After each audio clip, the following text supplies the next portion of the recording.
साल और नाइंसाफियों के खिलाफ जहां कोई नहीं उठाता आवाज़, वहां हम उठाएंगे आपकी आवाज़। आओ हम बने एक आवाज़। New castle Christian network UK.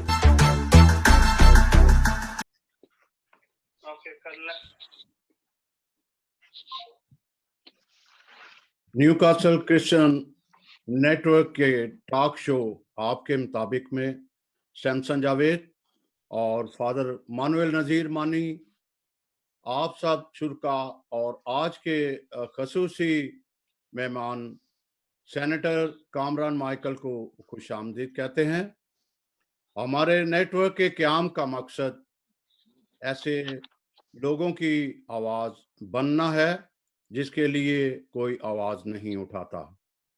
New castle Christian network सियासी, समाजी, मजहबी, खवातीन, यूथ और दानश्वर, अदबा और फनकारों के इश्यूज और इंसानी हकूक़ के लिए काम करता है। सेनेटर कामरान माइकल, जिन्होंने सेंट्री वर्कर्स और पैरा मेडिकल स्टाफ में हफाजती किट्स तकसीम की, और सैमुअल प्यारा, जिन्होंने सेंट्री वर्कर्स के इश्यूज को सुप्रीम कोर्ट में उठाया और वो अक़लियतों के तहफ़्फ़ुज़ और इश्यूज को सुप्रीम कोर्ट में ले जाते हैं। यही वजह है कि आज हमने इन दोनों अजीम हस्तियों को अपने टॉक शो में मदऊ किया है। मैं यहाँ ये भी वाज़िया करता जाऊँ कि हमारा नेटवर्क ऐसे तमाम हज़रात और अदारों की पज़ीराई करता है जो कम्युनिटी के लिए अच्छे काम कर रहे हैं। न्यू कासल क्रिश्चियन नेटवर्क का ताल्लुक किसी चर्च या NGO से नहीं और ना ही ये किसी फ़र्द वाहिद के लिए प्रमोशन के लिए काम करता है, और ये नेटवर्क मजहबी मुतनाज़ा इश्यूज से भी ग्रेस करता है। अब हम अपने प्रोग्राम की तरफ बढ़ते हैं। मैं अपने साथी मेज़बान फादर मानुएल नज़ीर मानी को दावत दूंगा कि वो गुफ्तगू को आगे बढ़ाएं। जी फादर मानुएल नज़ीर मानी साहब। जी जी सैमसन जवेद साहब, आपका बहुत शुक्रिया। और नाजरीन, जैसा सैमसन जवेद साहब बता रहे थे कि आज का जो मौजू है ये हमारे लिए बड़ा अहम है, और जो मौजू है वो है कोरोना का वार, सियासी, समाजी और मजहबी क़यादत।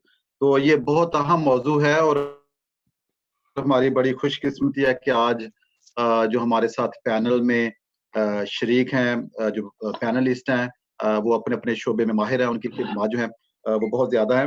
तो न्यू कासल क्रिश्चियन नेटवर्क बहुत सरगर्म है ऐसे इश्यूज पे काम करने के लिए जो कि हमारी कम्युनिटी को बराह रास्त मुतासर करती हैं, और उन इश्यूज को हाईलाइट करता है जो नाइंसाफियां पाई जाती हैं और उनके हल के लिए कोशिश करता है। और जो ह्यूमन राइट्स हैं और वैल्यूज जो है उनको प्रमोट हम करते हैं इस चैनल के जरिए, और यूथ और खवातीन की एम्पावरमेंट के लिए काम करते हैं, और इसके अलावा लिटरेरी एक्टिविटीज वो भी इसका हिस्सा है। तो आज हमारी बड़ी खुशकिस्मती है कि हम न्यू कासल क्रिश्चियन नेटवर्क के प्लेटफॉर्म से आपके साथ मुखातिब हैं। न्यू कासल क्रिश्चियन नेटवर्क पहले भी बहुत सारे प्रोग्राम जो है हम कर चुके हैं, और ये चैनल जो है, ये नेटवर्क जो है, ये लोगों में बड़ी तेजी के साथ मकबूलियत हासिल कर रहा है। तो मैं जो हमारे मेहमान हैं आज, पैनलिस्ट हैं हमारे साथ, मैं चाहूंगा कि पहले उनका मुख्तसर तारुफ जो है वो पेश करता जाऊं आपके सामने।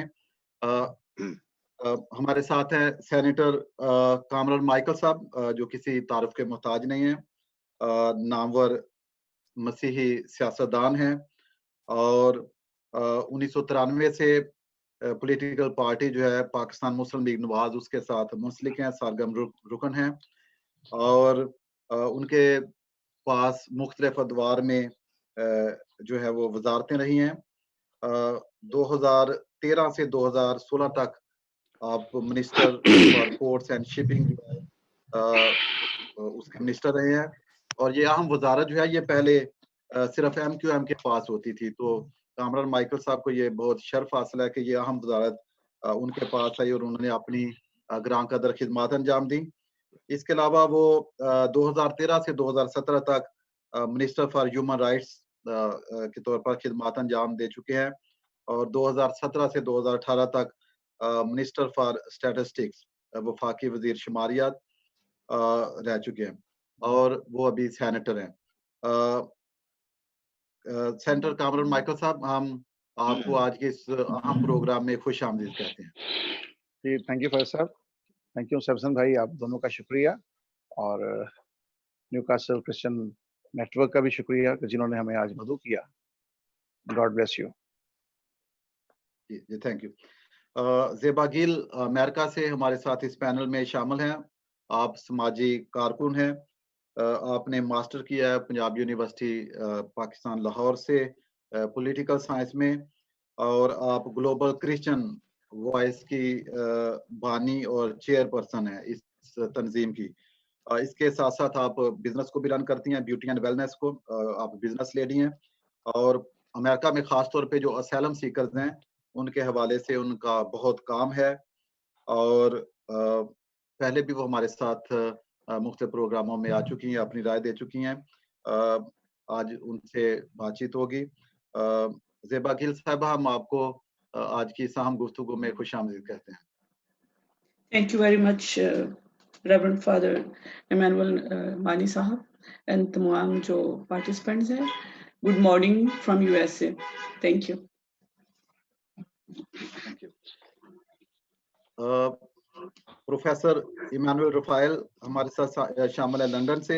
आप माहिर नफ्सियात हैं और जामशोरो यूनिवर्सिटी शोबा नफ्सियात के हेड थे और वहाँ पे आप पढ़ाते भी रहे हैं। शोला बयां मुकर्रर हैं, मुख्तलिफ टॉक शोज में हिस्सा लेते रहे हैं, तहरीर व तहकीक के साथ मुंसलिक हैं।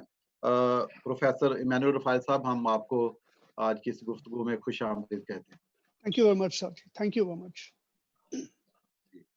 सैमुअल प्यारा लाहौर से हमारे साथ शामिल हैं आज की इस गुफ्तगू में। आप जो है वो सोशल एक्टिविस्ट हैं, समाजी कारकुन हैं और प्रेसिडेंट हैं आप ब्राइट फ्यूचर सोसाइटी पाकिस्तान के। इसके अलावा आप जो है प्रेसिडेंट अवार्ड जो आप विनर हैं, आप प्रेसिडेंशियल अवार्ड जो डिजास्टर मैनेजमेंट है 2005 में आपको वो अवार्ड मिला।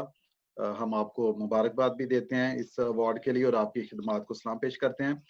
और आप चेयरमैन हैं इम्प्लीमेंटेशन मिनॉरिटीज राइट फोरम के और ये मिनॉरिटीज राइट फोरम जो है ये जो मिनॉरिटीज हैं उनके हकूक के लिए जद्दोजहद करता है और मुख्तलिफ अदवार में सुप्रीम कोर्ट से जो सुओ मोटो एक्शंस हैं, नोटिस जो है, उनके लिए आपकी बड़ी ग्रां कदर खिदमत हैं। और 2014 में आपकी कोशिश की वजह से जो पेशावर चर्च में बम ब्लास्ट हुआ था तो वो सुओ मोटो एक्शन जो है वो सुप्रीम कोर्ट ने लिया। और इसके अलावा भी बहुत सारी आपकी खिदमत है, आपसे मजीद गुफ्तगू होगी। सैमुअल प्यारा साहब, हम आपको आज की इस अहम गुफ्तगू में खुश आमदीद कहते हैं। थैंक यू, शुक्रिया जी। तो नाजरीन, जिन्होंने हमें सोशल मीडिया पे अभी अभी ज्वाइन किया है, हम आपको बताते चलें कि आज का ये जो प्रोग्राम जो आप देख रहे हैं ये बड़ा अहम प्रोग्राम है और ये जो मौजू है बहुत अहम है क्योंकि हर शख्स जो है वो इससे मुतासर है। कोरोना का वार और इसमें जो हमारी जिम्मेदारियां हैं वो चाहे मजहबी क़यादत हो, सियासी समाजी क़यादत हो, तो हमारी क्या जिम्मेदारियां। तो इस मौजू पे हमारी बातचीत हो रही है। तो मैं सबसे पहले सेनेटर कामरान माइकल की तरफ बढ़ना चाहूँगा। कामरान माइकल साहब, बहुत शुक्रिया आपका वक्त देने का। जैसा आप जानते हैं कि जो मुख्तलिफ हुकूमतें हैं दुनिया में वो अपने लोगों की फलाह बहबूद के लिए काम कर रही हैं और कोरोना जो जिसका वार इंतहाई मोहलक है, बहुत सारी अमवात का सामना है और बहुत सारे लोग जो है इसका शिकार हो रहे हैं। इसी तरह पाकिस्तान में भी जो गवर्नमेंट है वो भी और सियासी और समाजी हलके जो हैं वो भी मुतहरक हैं कि किस तरह लोगों तक पहुंचा जाए। तो मैंने देखा कि आप काफ़ी सरगर्म हैं, ख़ासतौर पे जो राशन जो है वो तक़सीम करने में, और आपका एक बहुत बड़ा कारनामा जो है जिसने आपको और लोगों की नज़र में मकबूलियत अता किया। पहले भी आप मकबूल थे और आपको मकबूलियत अता किया, वो है आपका जो आपने जो सैनिटरी वर्कर्स हैं उनकी हिफाज़त के लिए जो किट्स हैं जो बहुत ज़रूरी थी, और जो पैरामेडिक्स हैं उनके लिए। तो मैं चाहूँगा कि जो आपकी ये खिदमत है इसके हवाले से, एक तरफ तो कोरोना का वार है और दूसरी तरफ आपकी ये खिदमत है, इसके हवाले से आप थोड़ा-सा बयान करें। जी, शुक्रिया फ़ाज़ साहब। बिल्कुल ये बात तो किसी से ढकी-छुपी नहीं है और हर बंदा ये फ़ेस कर रहा है आजकल जो हालात हैं। और जिस तरह से कोरोना के इस वबा के करब से पूरी दुनिया लाचार है, और कोरोना के बादल जो हैं, उसने तमाम रूए ज़मीन को जो है अपनी लपेट में ले लिया है। तो यहाँ पर तो हर बंदा एक तरफ की हालत में है, एक बेचैनी की, मुसीबत के आलम में है। तो जब हम बात करते हैं वसाइल की, तो हमारे मुल्क जो पाकिस्तान है, आप सब क्योंकि पाकिस्तान से जुड़े हुए लोग हैं, चाहे दुनिया के किसी मुल्क में बैठे हैं, तो आपको पता है कि आम नॉर्मल हालात में भी हमारे लोगों के पास सोर्सेज़ नहीं होते। और मेजॉरिटी जो है, जो देहातों में काम करती है, किसी की ज़मीन पे काम कर रही है, या कोई मज़दूर तबका है, किसी मिल में, किसी सनत में, किसी फैक्ट्री में काम करता है, तो जो सुबह कमाता है, शाम को घर लाके लोगों अपने बच्चों को खिलाता है। तो हालात इसी तरह से रूटीन में भी थे, लेकिन जब कोरोना आया, लॉकडाउन आ गया, तो वो तमाम तर वसाइल भी जो थे वो खत्म हो गए। वो सोर्सेज़ भी जो थे जिनकी वजह से उनके बच्चे की निगहदाश्त हो रही थी, उनको राशन मिल रहा था, खाने-पीने की अशिया थी, जिसकी भरम पे वो ज़िंदा थे, मैं समझता हूँ वो खत्म होता चला गया। और ये लड़ाई, ये जंग जो है, ये लंबी जंग है, ये इतनी जल्दी खत्म होने वाली नहीं है। मैं समझता हूँ हमने इस चीज़ को सीरियस नहीं लिया। आप लोग अ, इंग्लैंड में, अमेरिका में, दूसरे ममालिक में जो बैठे हैं, वो समझ सकते हैं इस बात को कि लॉकडाउन को किस तरीके से उन्होंने इम्प्लीमेंट करवाया है, किस तरह से लोगों की जानों के तहफ़्फ़ुज़ को यकीनी बनाया है। लेकिन उनके पास सोर्सेज़ हैं, घर बैठे भी वो लोगों को राशन भी प्रोवाइड कर रहे हैं, यानी आपकी फैसिलिटीज़ हैं, फ़ोन पे आप मँगवा रहे हैं और दूसरी चीज़ें हैं, गवर्नमेंट आपको पैसे प्रोवाइड कर रही है। लेकिन हमारे मुल्कों में बड़ा बुरा हाल है, और हम सब उस चीज़ को बाखूबी समझते हैं, जानते हैं। तो जब बिल्कुल ही सोर्स खत्म हो जाए, तो फिर मैं समझता हूँ हम सबका ये फ़र्ज़ बनता है, हमें जिसको खुदा ने कोई ना कोई ब्लेसिंग्स दी हैं फाइनेंशियली, कि जहाँ-जहाँ हम हैं, हर जगह हर बंदा नहीं पहुँच सकता। हम गवर्नमेंट की बात करते हैं, गवर्नमेंट भी नहीं रसाई कर सकती, हर गली कूचे मोहल्ले में, हर बंदे को नॉक नहीं कर सकती, हर बंदे के घर पे दस्तक नहीं दे सकती।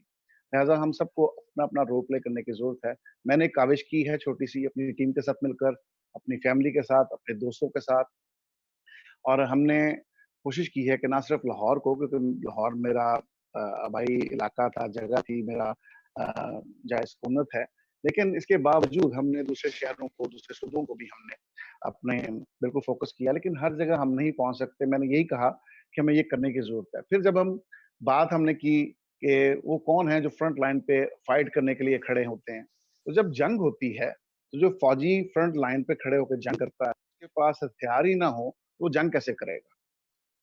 तो वो फिर जंग नहीं कर सकता। वो जंग नहीं कर सकता बंदा, वो किसी से लड़ नहीं सकता। हथियारों से लैस जो सिपाही है वही जंग करता है, वही दिफ़ा करता है अपने लोगों का, उन लोगों का जो घरों में बैठे हैं, जो उस मुल्क में रहते हैं। तो हमें इन लोगों को वो हथियार फ़राहम करने बड़े ज़रूरी हैं। इनकी हिफ़ाज़त बड़ी ज़रूरी है, और जब हमने सैल्यूट पेश किया अपने डॉक्टर्स को, अपनी नर्सेज़ को, पैरामेडिकल स्टाफ़ को, और उनकी इस ज़रूरत को सलाम किया, तो मैं समझता हूँ जहाँ पे हम उन लोगों को जो अपनी जान दाँव पर लगाकर इन लोगों की खिदमत कर रहे हैं, जो कोरोना पॉज़िटिव है जिनका, और वो उन वार्ड्स को मैं समझता हूँ कि उन वार्ड्स में रहना बड़ा मुश्किल है।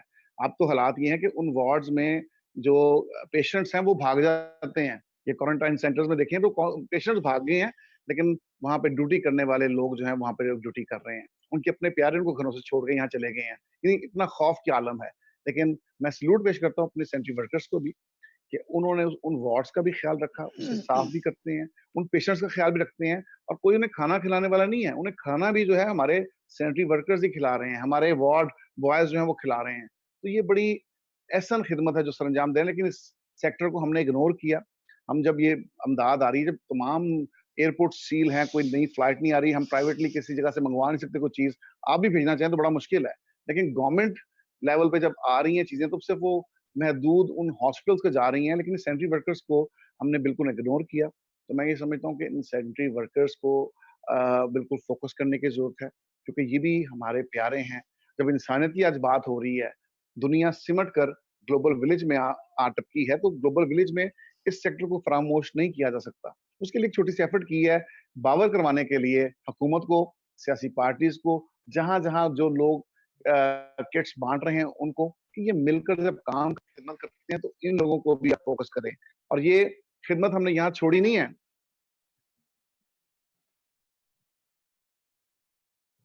ये खिदमत हमने यहाँ छोड़ी नहीं है। ये खिदमत जारी और सारी है, और ये खिदमत सिर्फ उस दिन आपने एक्टिविटी जो देखी है, उस एक्टिविटी तक महदूद नहीं है। हम इस खिदमत को आगे लेकर चलेंगे, इस खिदमत को आगे बढ़ाएंगे। ये खिदमत जो है, ये खुदा ने हमें दी है। और जैसा कि आपने वो लास्ट एपिसोड यानी लास्ट टाइम देखा कि हमने मेयो हॉस्पिटल में अपने सैनिटरी वर्कर्स को और जो पैरामेडिकल स्टाफ था और हमारे वार्ड बॉयज थे, उनमें किटें तकसीम की हैं। ये हम मंडे को एक और एक्टिविटी करेंगे। हमने ये ऐलान किया था कि हम हर हफ्ते एक एक्टिविटी करेंगे, हर हफ्ते एक हॉस्पिटल में जाएंगे, हर हफ्ते लोगों में जाएंगे, और ये किट्स हम अपनी मदद आपके तहत प्रोवाइड कर रहे हैं। हम फैक्ट्रीज को ऑर्डर देके तैयार करवा रहे हैं, क्योंकि ये सिर्फ ये इनका हक है कि इनको मास्क मिले, इनको सर्जिकल ग्लव्स मिलें, इनके पास सैनिटाइजर्स होने चाहिए, इनके वार्ड्स में जो है सोप होने चाहिए, फिर इनके पास प्रॉपर किट होनी चाहिए सर से पांव तक, इनको जो बिल्कुल फूल प्रूफ बनाए इन जरासीम से, क्योंकि इन्होंने गली कूचे मोहल्ले का भी ख्याल करना, उन वार्ड्स का ख्याल रखना है जहाँ पे वो मुतासरा लोग रह रहे हैं जिनको कोरोना है।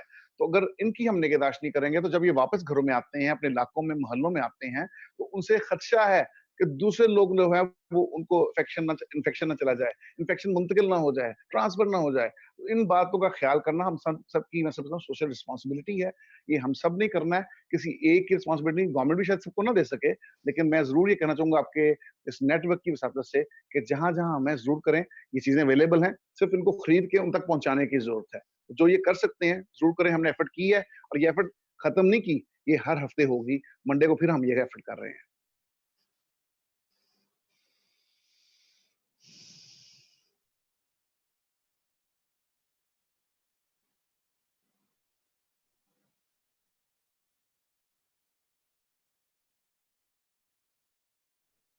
मैं चलता हूं अभी सैमुअल प्यारा साहब की तरफ। तो सैमुअल प्यारा, जैसे बहुत सारे ऐसे वाकयात हैं जिसमें सुप्रीम कोर्ट सो मोटो लेती है, तो लोगों को ये खबर नहीं होती कि इनके पीछे कौन है। तो आप जरा ये एक दास्तान गम कह लें, जिस तरह पेशावर से ऑल सेंट चर्चेज में वाकया हुआ, फिर कोयटा में वाकया हुआ, फिर आपने हाल ही में जो है वो आ, ये सैनिटरी वर्कर्स के लिए उनको हफाजती किट के लिए जो सुप्रीम कोर्ट में इम्प्लीमेंटेशन के लिए भी किया। फिर आप एक नया और भी बिल लाने के लिए या सोमोटो के लिए कर रहे हैं कि जो है इलेक्शन नहीं, सिलेक्शन नहीं, इलेक्शन की है। तो आप नाजरीन को ये बताएं कि ये पहले तो आप सोमोटो की बात करें कि जो आप इसके इम्प्लीमेंटेशन माइनॉरिटीज राइट्स की बात करते हैं। तो प्लीज सैमुअल प्यारा साहब जी। जी थैंक यू वेरी मच। मैं तो पहले शुक्रगुजार हूँ कामरान माइकल साहब का कि उन्होंने ये महसूस किया कि सैनिटरी वर्कर्स के हवाले से, और मैं समझता हूँ कि यहाँ पे जिक्र मैं करता चला जाऊं कि ये जो डायरेक्शन पास किया सुप्रीम कोर्ट और पाकिस्तानी फुल बेंच ने 13 अप्रैल को, उसमें सैनिटरी वर्कर्स के हवाले से जब मैंने रोस्टम पे उनको ब्रीफ किया कि कंडीशन ठीक नहीं है सैनिटरी वर्कर्स की, और जो इसके एसओपीज हैं, जो यानी कि डिफरेंट एसओपीज बनाए गए हैं, अगर हॉस्पिटल से बाहर हैं तो उनके लिए कौन सी किट है, और अगर वो वार्ड में जाते हैं तो उनके लिए कौन सी किट्स है। तो हमने एक मीटिंग की थी इन्फेक्शन कंट्रोलर से, तो उसके हवाले से हमने पूरी एक ब्रीफिंग जो है वो सुप्रीम कोर्ट को बताई, और सुप्रीम कोर्ट ऑफ पाकिस्तान ने specially chief justice of Pakistan ने उसी टाइम 13 अप्रैल को इस पे डायरेक्शन कर दी, एक बड़ा ऑर्डर दिया कि पूरे जितने भी हॉस्पिटल हैं, इवन के हॉस्पिटल ही नहीं बल्कि कई भी अदर प्लेसेस पे भी सैनिटरी वर्कर्स हैं, तो उनको एक प्रॉपर किट दी जाए और प्रॉपर उनका यूनिफॉर्म दिया जाए ताकि वो इस डिजीज से बच सके। और अभी हमने क्योंकि चारों सूबों में हमने देखा है कि इस पे टोटली कोई इम्प्लीमेंटेशन नहीं हो सका, कामरान माइकल साहब यानी कि बाद में गया, उससे पहले मैंने विजिट किया था क्योंकि मैंने एक रिपोर्ट पेश करनी थी इम्प्लीमेंटेशन के हवाले से। तो मैं जब मैं हॉस्पिटल में गया तो बहुत बुरे हालात थे वहां पे, स्पेशली सेंट्री वर्कर्स के। तो जरूरत इस वक्त ये है कि जो डायरेक्शन है सुप्रीम कोर्ट की, उस पे अमल दरामद करवाया जाए। और मैं सेनेटर साहब से ये भी रिक्वेस्ट करूंगा कि आप इसको हाई फोरम पे एक प्रेस कॉन्फ्रेंस अरेंज करें या सेनेट में ये आवाज उठाएं, क्योंकि ऑलरेडी फुल बेंच इस पे डायरेक्शन दे चुका है। क्योंकि ये बड़ा मामला है, बड़ी बातें हैं, एक बड़े बजट की जरूरत है।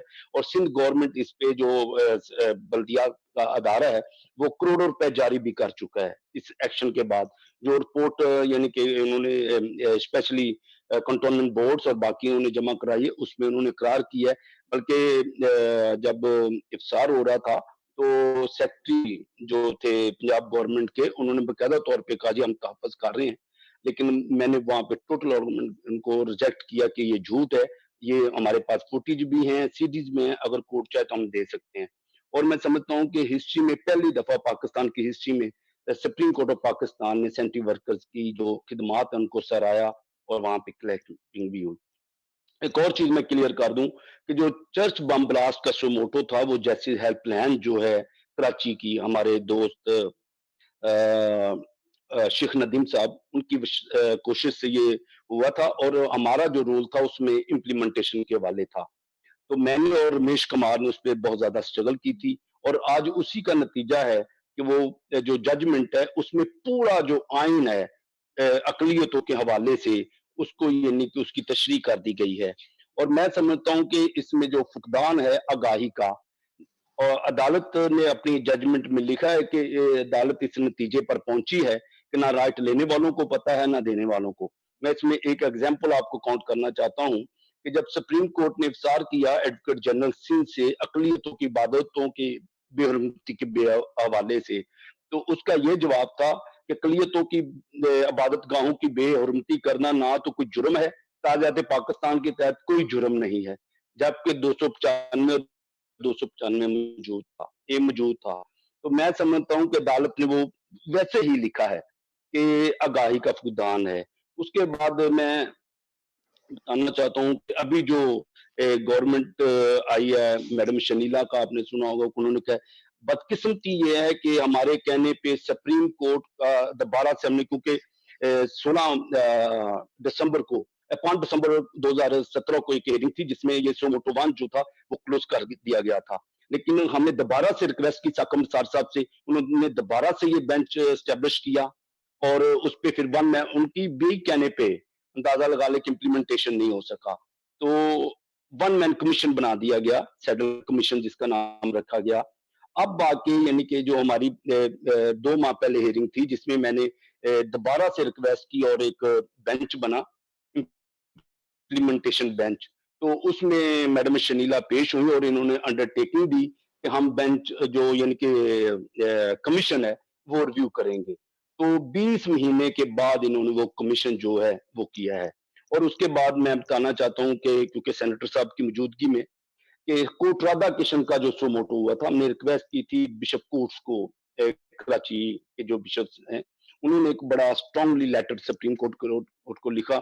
उस वक्त नासिर मुल्क साहब चीफ जस्टिस ऑफ पाकिस्तान से, उन्होंने सोमोटो लिया और इम्प्लीमेंटेशन हमने करवाया। और नासिर मुल्क साहब हमेशा बड़े प्यार से बुलाते थे। जब उन्होंने मुझे बुलाया कि 50 लाख का था और एक जमीन का था वहां पे जो पंजाब गवर्नमेंट ने अनाउंस किया, तो क्योंकि उसमें सेनेटर कामरान माइकल थे और FG चचवाल, तो जब मुझे पूछा तो मैंने कहा जी क्योंकि हमारे सेनेटर साहब इसमें यानी कि मिनिस्टर साहब इन्वॉल्व हैं तो ये काम हो गया। और वो भी काम यानी कि सारा, लेकिन वो हिस्ट्री में पहली दफा है कि पुलिस को भी सजाएं हुई उसमें। तो इस तरह से फिर हमने जो यानी कि दोबारा से जब ये हुआ है बलूचिस्तान का बम ब्लास्ट चर्च का, उसमें दोबारा से हमने रिक्वेस्ट की साकम निसार साहब से, वो बड़ा स्ट्रॉन्ग किस्म का सोमोटो हुआ और जिसमें हमारी जो यानी कि चर्च की तरफ से एक एप्लीकेशन थी, हमने उसको भी टेकअप किया कि हमें मसीह लिखा और पढ़ा जाए। तो वो जो डायरेक्शन ऑर्डर आया वो भी कोटा रजिस्ट्री सुप्रीम कोर्ट साकम निसार साहब ने 2 बेंच ने दिया। और मैं यहाँ पे आपको बताना चाहता हूँ कि जब इसकी इम्प्लीमेंटेशन के लिए, क्योंकि प्राइम मिनिस्टर ने जो अनाउंसमेंट की थी वो बलूचिस्तान एक्ट के तहत नहीं थी, बलूचिस्तान एक्ट का 1 लाख था, लेकिन जो प्राइम मिनिस्टर ने अनाउंसमेंट की थी वो 3 लाख थी। तो उसमें फिर हमने दोबारा से 17 को जब यानी कि मैं और मेरे साथ यानी कि जे जॉर्ज साहब आए हुए थे फ्रांस से, वो पेश हुए, मैं उनको साथ लेके गया।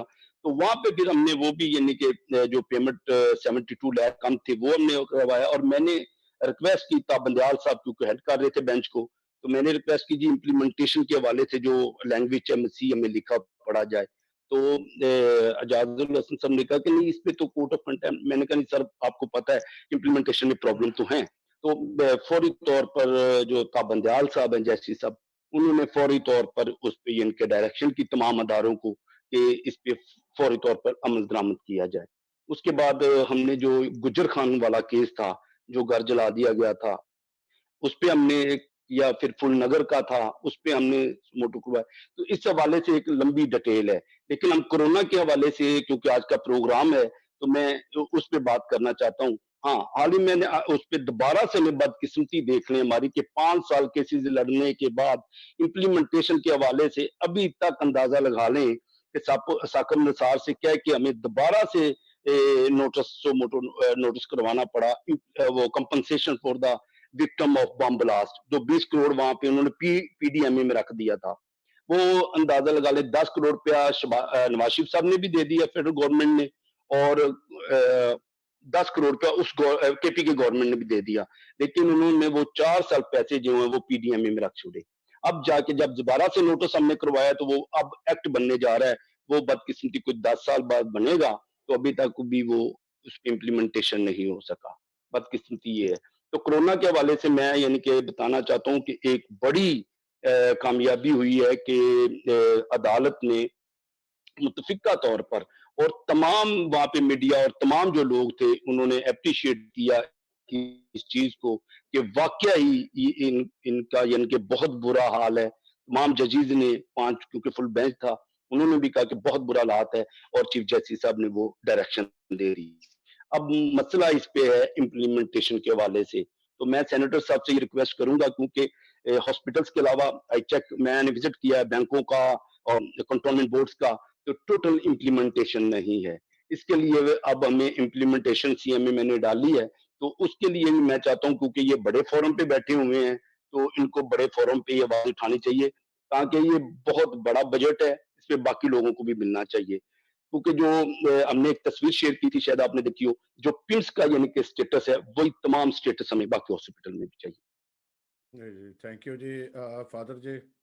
जी जी जी सैमुअल प्यारा साहब, बहुत शुक्रिया। आपने बड़े वाज़ेह अंदाज में जो आपकी खिदमात हैं सो मोटो के हवाले से सुप्रीम कोर्ट में वो आपने पेश की। मैं बढ़ना चाहूँगा ज़ेबा गिल साहब की तरफ। अपने हमारे नाज़रीन जिन्होंने मैं अभी अभी ज्वाइन किया, हम आपको बताना चाहते हैं कि न्यू कासल क्रिश्चियन नेटवर्क की जानब से ये आज की जो जो प्रोग्राम है, ये टॉक शो जो है वो पेश किया जा रहा है, जिसमें कामरान माइकल सेनेटर जो है वो शामिल हैं, सैमुअल प्यारा हैं, ज़ेबा गिल साहब हैं, मैनुअल रफ़ाइल हैं, और सैमसन जवेद भी इस वक्त हमारे साथ हैं।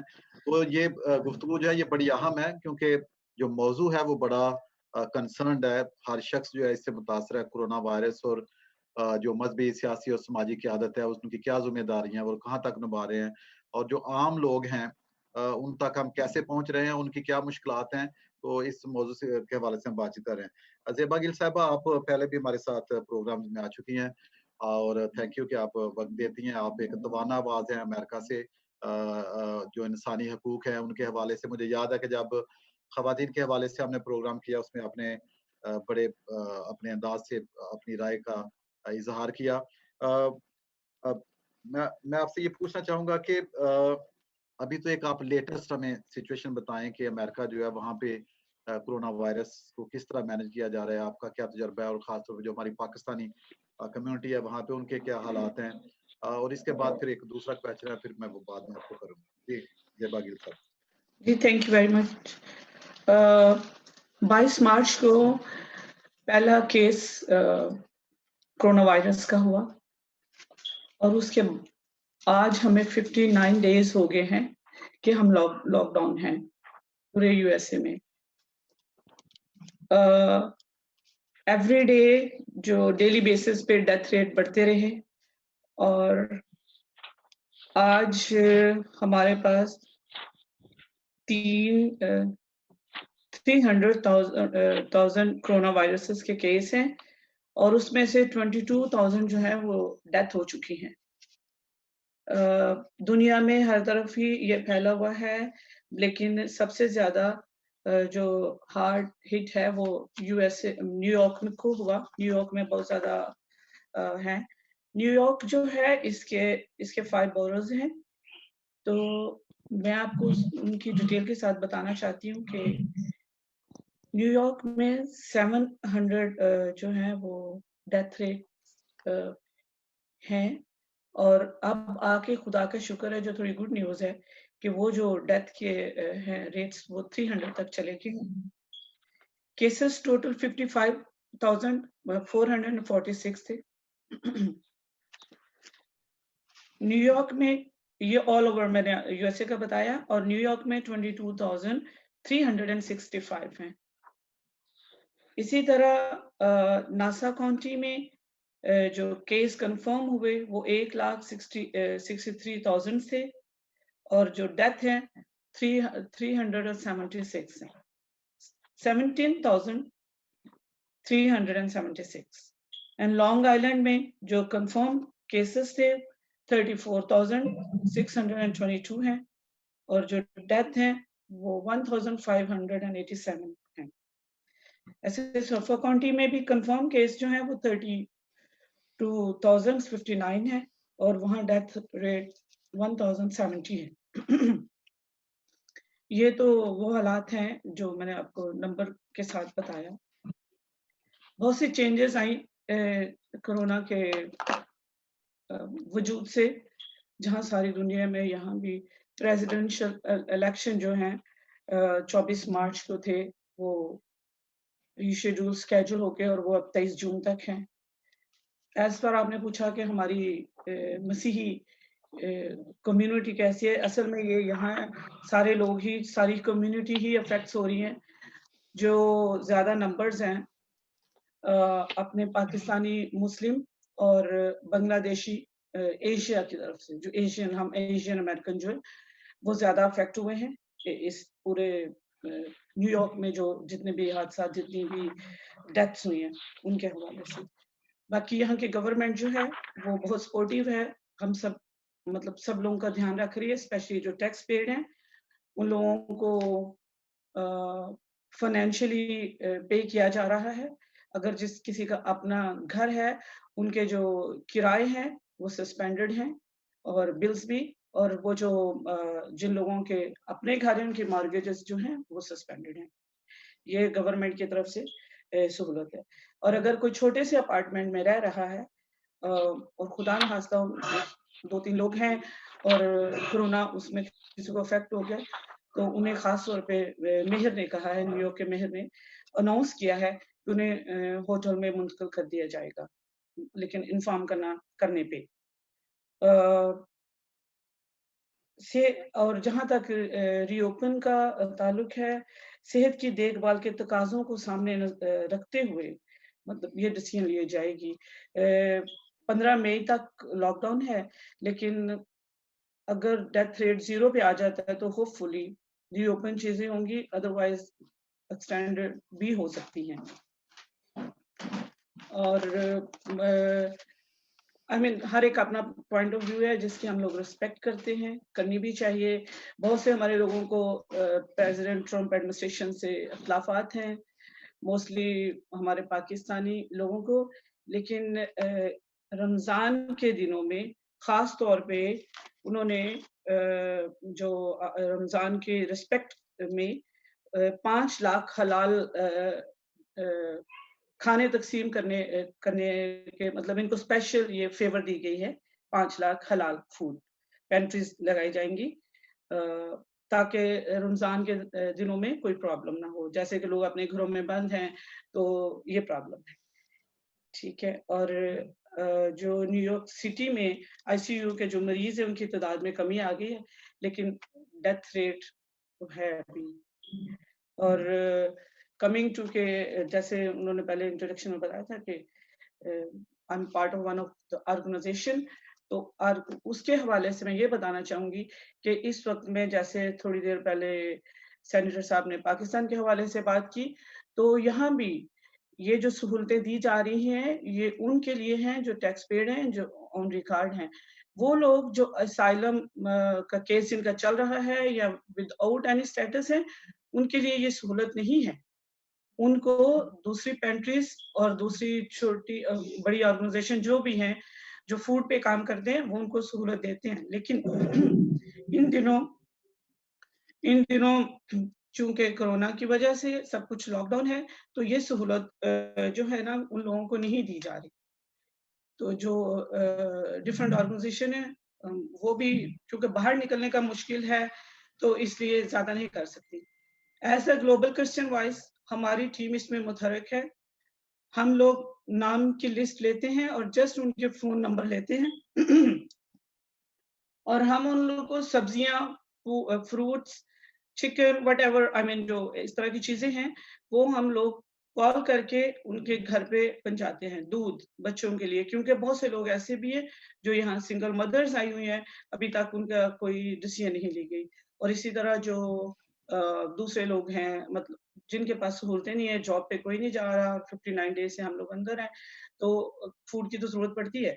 तो उन लोगों को हमारी टीम के लोग जाके कॉल करते हैं और उनके डोर पे फूड रखने के बाद मेक श्योर करते हैं, कंफर्म करते हैं कि somebody have received that food, तो उसके बाद मूव हो जाते हैं। कोई फोटो सेशन नहीं है, कुछ नहीं है, क्योंकि ना तो इसकी इजाजत है और ना ही हम किसी को टच कर सकते हैं।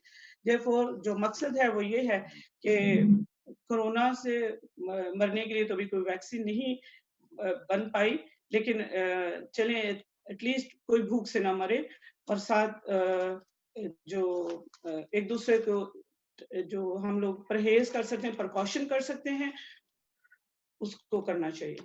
This is what it is. जी, थैंक यू ज़ेबा गिल साहबा। और मैं यहाँ पे ये भी क्वेश्चन करना चाहूँगा, जैसे आप ने अभी भी जिक्र किया और पहले भी मैंने इंट्रोडक्शन में बताया कि आपकी जो एक बहुत बड़ी जो खिदमत है, क्योंकि आप समाजी कारकुन हैं और आप ग्लोबल क्रिश्चियन वॉइस जो है उसकी बानी भी हैं और चेयरपर्सन भी हैं, और इसके हवाले से अब मैं ये पूछना चाहूँगा कि पाकिस्तान में जो है वो आपकी इस जो तंजीम है, ये ऑर्गेनाइजेशन जो है आपकी, इसकी क्या खिदमत पाकिस्तान में खास तौर पे, और खास तौर पे इस वक्त जब लोग जो है वो बड़े मुश्किल हालात में हैं, तो इस हवाले से। जी, पाकिस्तान में हम ग्रास रूट पे काम कर रहे हैं।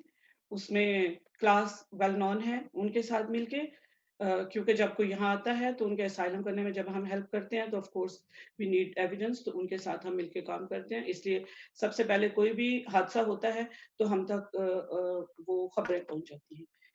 और दूसरी पाकिस्तान हेल्प वे है, उनके साथ मिलके हम लोग काम कर रहे हैं।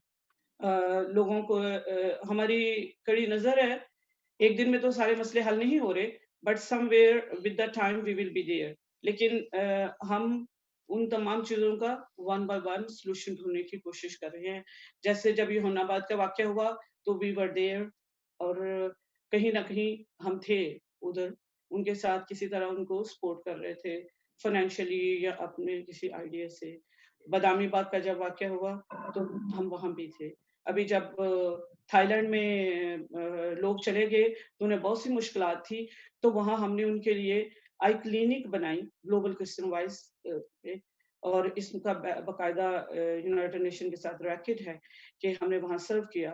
इसके साथ और बहुत से लोग थे जो बुजुर्ग वहां चले गए हुए थे, पेरेंट्स को लोग अपने साथ ले गए थे, उनको इश्यू थे। फिर हमने वहां एक अकेडमी बनाई ताकि बच्चे 3-3, 4-4 साल से जो वहाँ हैं उन्हें एजुकेशन डिस्टर्ब ना हो। तो यहाँ से सिलेबस जाता था, उसका प्रिंट किया जाता था। जो टीचर्स उस स्कूल में काम करती थी, ग्लोबल क्रिश्चियन वॉइस उन्हें पे करती थी।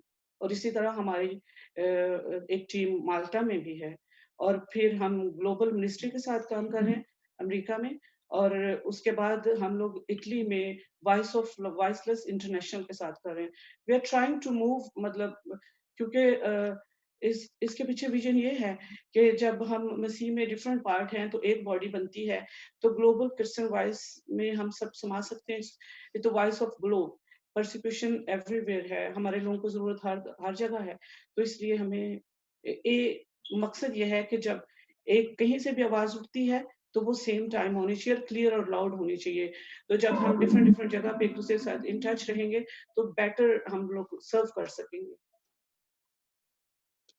जी, थैंक यू। ज़ेबा गिल साहब बहुत शुक्रिया कि एक तरफ तो आपने हमें अपडेट किया कोरोना की जो सूरत हाल है अमेरिका में उसके हवाले से और कम्युनिटी की सूरत हाल के हवाले से, और जो आपकी तंजीम है उनकी जो खिदमात हैं खासतौर पे पाकिस्तान में और दूसरी जगहों पे आपने उनके बारे में बताया। मैं इमानुएल रफ़ाइल की तरफ बढ़ना चाहूँगा। इमानुएल रफ़ाइल प्रोफ़ेसर इमानुएल रफ़ाइल हैं। आप माहिर नफ्सियात हैं जैसा मैंने इंट्रो में बताया था। प्रोफ़ेसर साहब आपसे ये मेरा क्वेश्चन है कि जैसा आप जानते हैं कि कोई भी वबा हो, कोई भी मुश्किल हो जिसमें इंसान फंस जाते हैं और इतने बड़े पैमाने पे जब एक वबा ने इंसानों को जकड़ा हुआ है, तो मैं पूछना चाहूँगा कि सबसे पहले जनरली इंसान की जो नफ्सियात है उस पे इसके क्या असरात मतलब होते हैं? इंसान का जो कैरेक्टर है, वो किस तरह तब्दील होता है? क्या इस तरह की सिचुएशन जो कि पूरी दुनिया जिससे मुतासिर हो रही है, उसके हवाले से और ख़ास तौर पे जो हमारी अपनी कम्युनिटी है, उन पर इस कोरोना के इस वबा के जो नफ्सियाती असरात हैं वो क्या हैं? जी प्रोफ़ेसर साहब। थैंक यू वेरी मच जनाब। हिस्टोरिकली ये तो पहली दफा तो नहीं हुआ है। माजी में बड़ी-बड़ी वबाएं आई हैं। 100 साल पहले एक वबा आई थी जिसको स्पेनिश फ्लू कहते हैं, जिसने तकरीबन 5 से 10 करोड़ इंसानों को निगल लिया था। सबसे ज्यादा अमवात यूरोप में आई थी जिसमें 5 करोड़ लोग हलाक हुए थे, ठीक है। और एक रवायत के मुताबिक ये भी है कि जो कि इंडिया में, पूरे इंडिया में जो कि एक बहुत बड़ा प्लेस था, तो तकरीबन 2 करोड़ लोग हलाक हुए थे उस कोरोना की अपना स्पेनिश फ्लू की वजह से। और इसी तरह वो, लेकिन उसमें फर्क ये पड़ा था कि जिस तरह 1 महीने के अंदर कोरोना वायरस पूरी दुनिया में फैल गया, तकरीबन 1.5 महीने के अंदर स्पेनिश फ्लू तकरीबन 2 से 2.5 साल तक दुनिया में फैलता रहा था, ठीक है, जिससे 5 से 10 करोड़ लोग हलाक हुए थे। इसी तरह माजी में अमेरिका का टाइफाइड था, मैरी टाइफाइड, उसने अमेरिका में खासतौर पे न्यूयॉर्क में बहुत लाखों लोगों को हलाक किया था। इससे पहले 13वीं-14वीं सदी में ब्लैक प्लीग का एक वेव आई थी जिसमें तावान की बीमारी फैली थी चूहे के काटने से, और वो फिर इंसानों में ट्रांसफर हुई, और उससे एक रवायत के मुताबिक तावान से तो 20 लाख लोग मरे थे, लेकिन उसकी दहशत से 2 करोड़ लोग हलाक हो गए थे। ये वो सवाल है जो आपने मुझे किया था कि उसके साइकोलॉजिकली इम्पैक्ट क्या है। इस वक्त पाकिस्तान और दुनिया में यही हो रहा है। यानी लंदन में मैंने अपनी आंखों से देखा कि लंदन एक बड़ा सिविलाइज्ड और मुहज़्ज़ब इलाका है। लोग यहाँ बड़ी तहजीब के साथ एक दूसरे से बात करते हैं। छोटी-छोटी बात पे थैंक यू, एक्सक्यूज़, सॉरी, ये बड़ा कॉमन वर्ड है लंदन में। Excuse me, sorry, thank you बड़ा कॉमन है। लेकिन जिन दिनों में लोग राशन इकट्ठा कर रहे थे और हुकूमत की तरफ से वार्निंग आई थी, मार्च के आखिरी हफ्तों की बात कर रहा हूँ मैं, तो मिड मार्च और आखिरी हफ्तों में, तो लोगों के जो हवास बाख्त की देखने वाली थी, लोगों की बदतमीजियां देखने वाली थी, लोगों के झगड़े देखने वाले थे, ठीक है। अब चलते हैं पाकिस्तान की तरफ।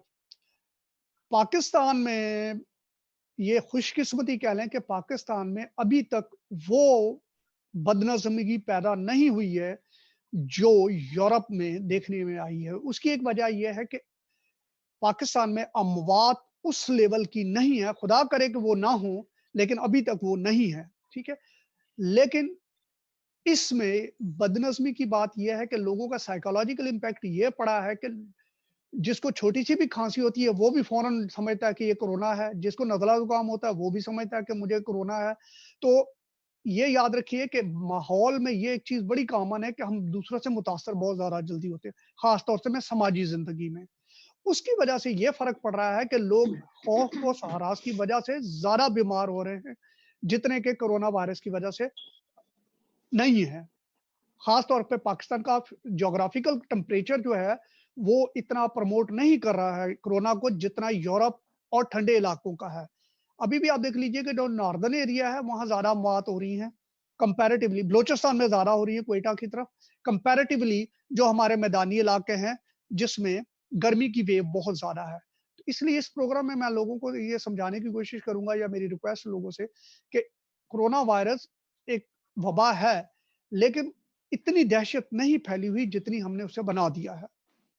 तो लोग जरा काम एंड कूल रहे और इसको बीमारी को वेरी सिंपल है, डॉक्टर बार बार इसको कह रहे हैं, वेरी सिंपल है कि जी अपने मुंह को ढांप के रखें, लोगों से 5 फुट के फासले से रहें और बार बार हाथ धोएं साबुन के साथ, बार बार हाथ धोएं, ठीक है।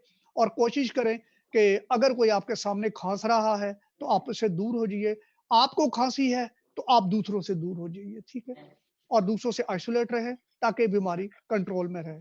लेकिन क्योंकि इस वक्त पाकिस्तान में टेम्परेचर 40+ जा रहा है, तो मोस्ट प्रोबेबली चांसेस यही है कि ये इतनी जल्दी ग्रो नहीं होगा जितना हमें खतरा था।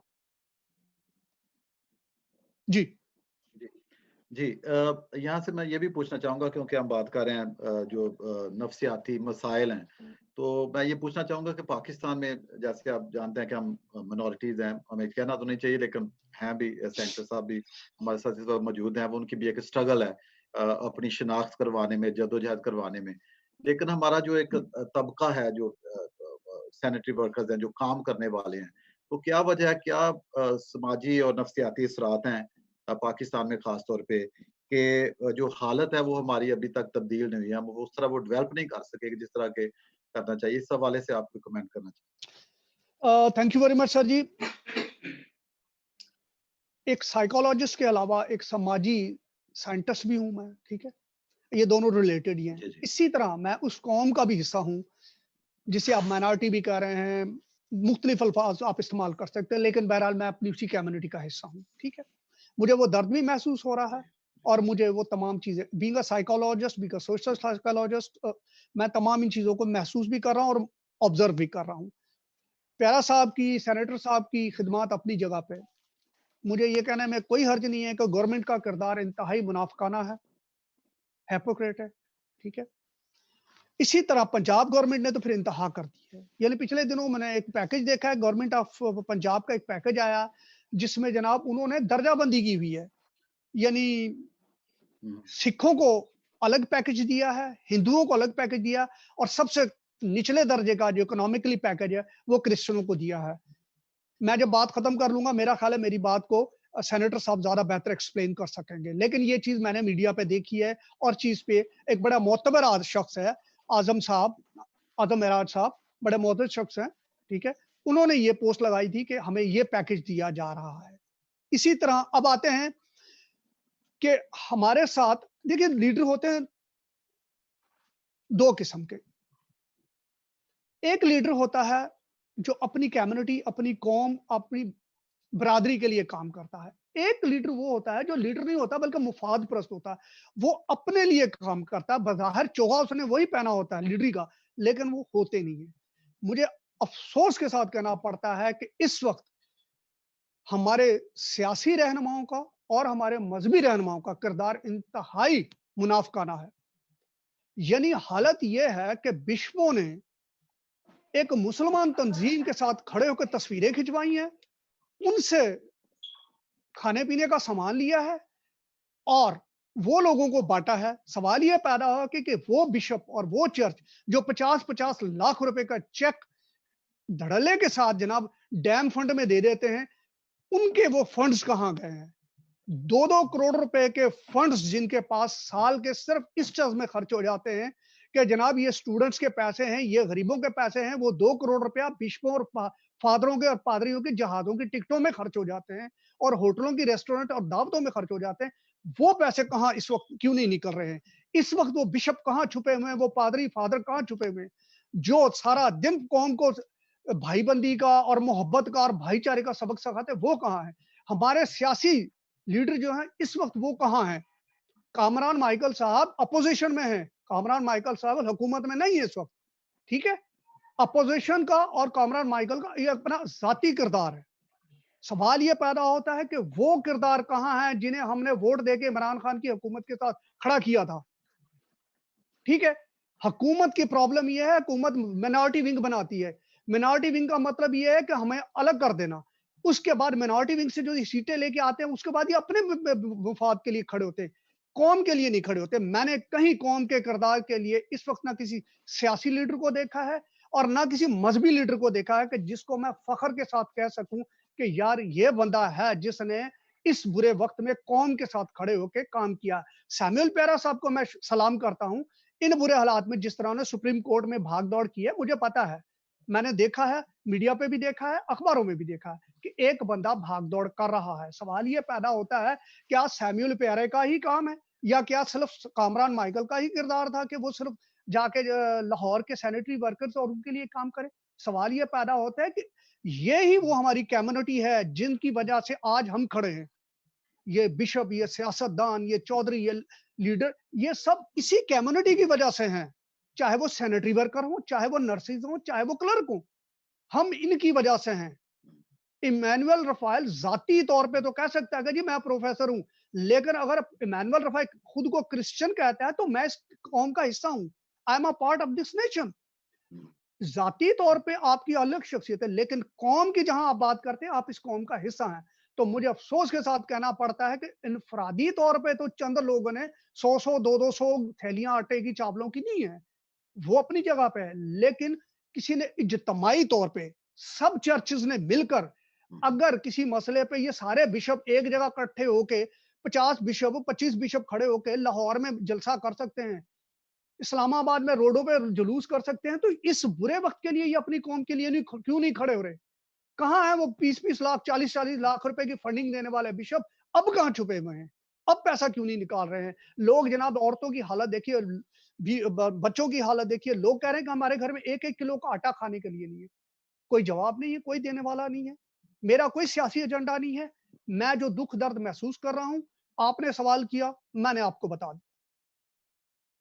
जी जी जी मैं इमानुअल रफाइल साहब, सॉरी सैमसन साहब, सॉरी, जरा मैं इसी बात को थोड़ा सा बढ़ाना चाहता हूँ।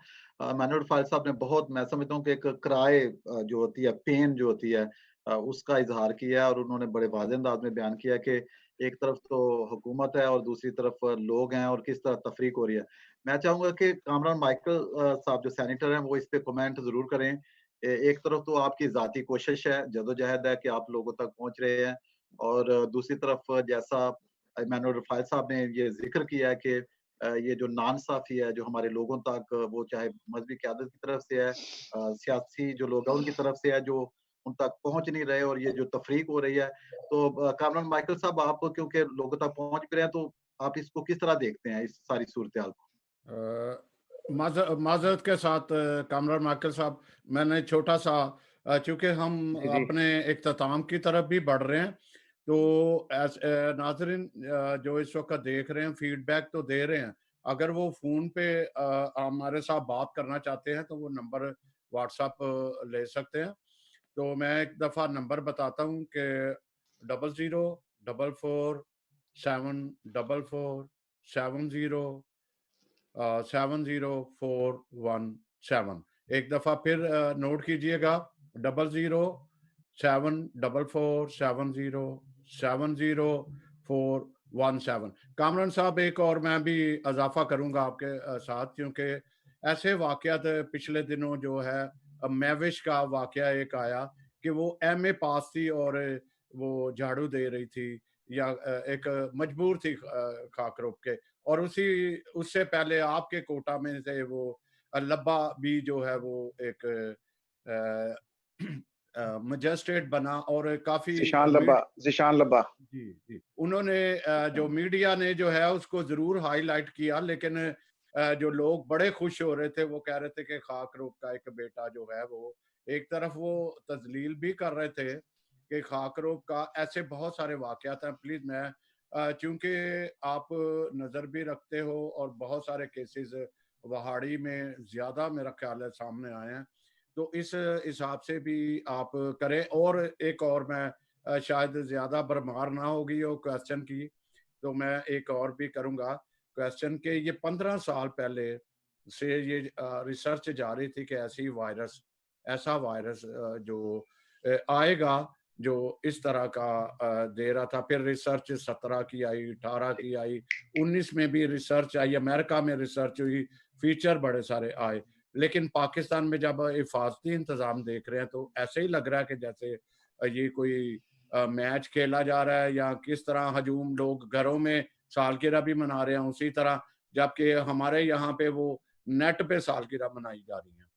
तो इसको भी सॉरी, क्वेश्चन तो बहुत बड़े हो गए, लेकिन आप जो जी, जी। मुनासिब समझते हैं वो मेरा बात। ख्याल है जी मैं चाहूंगा कि कामरान माइकल साहब वन बाय वन जो क्वेश्चन, जो 3 मेरा क्वेश्चन हो गया। पहला तो मैंने कहा कि आप कमेंट करें काइंडली, जो इमानुअल रफाइल ने जो वो दर्द बयान किया है कि किस तरह वो तफरीक है और जो खास तौर पे जो क़यादत है वो कहाँ पे है और खास तौर पे हुकूमती सतह पे। तो इस हवाले से पहले आप शुरू कीजिए।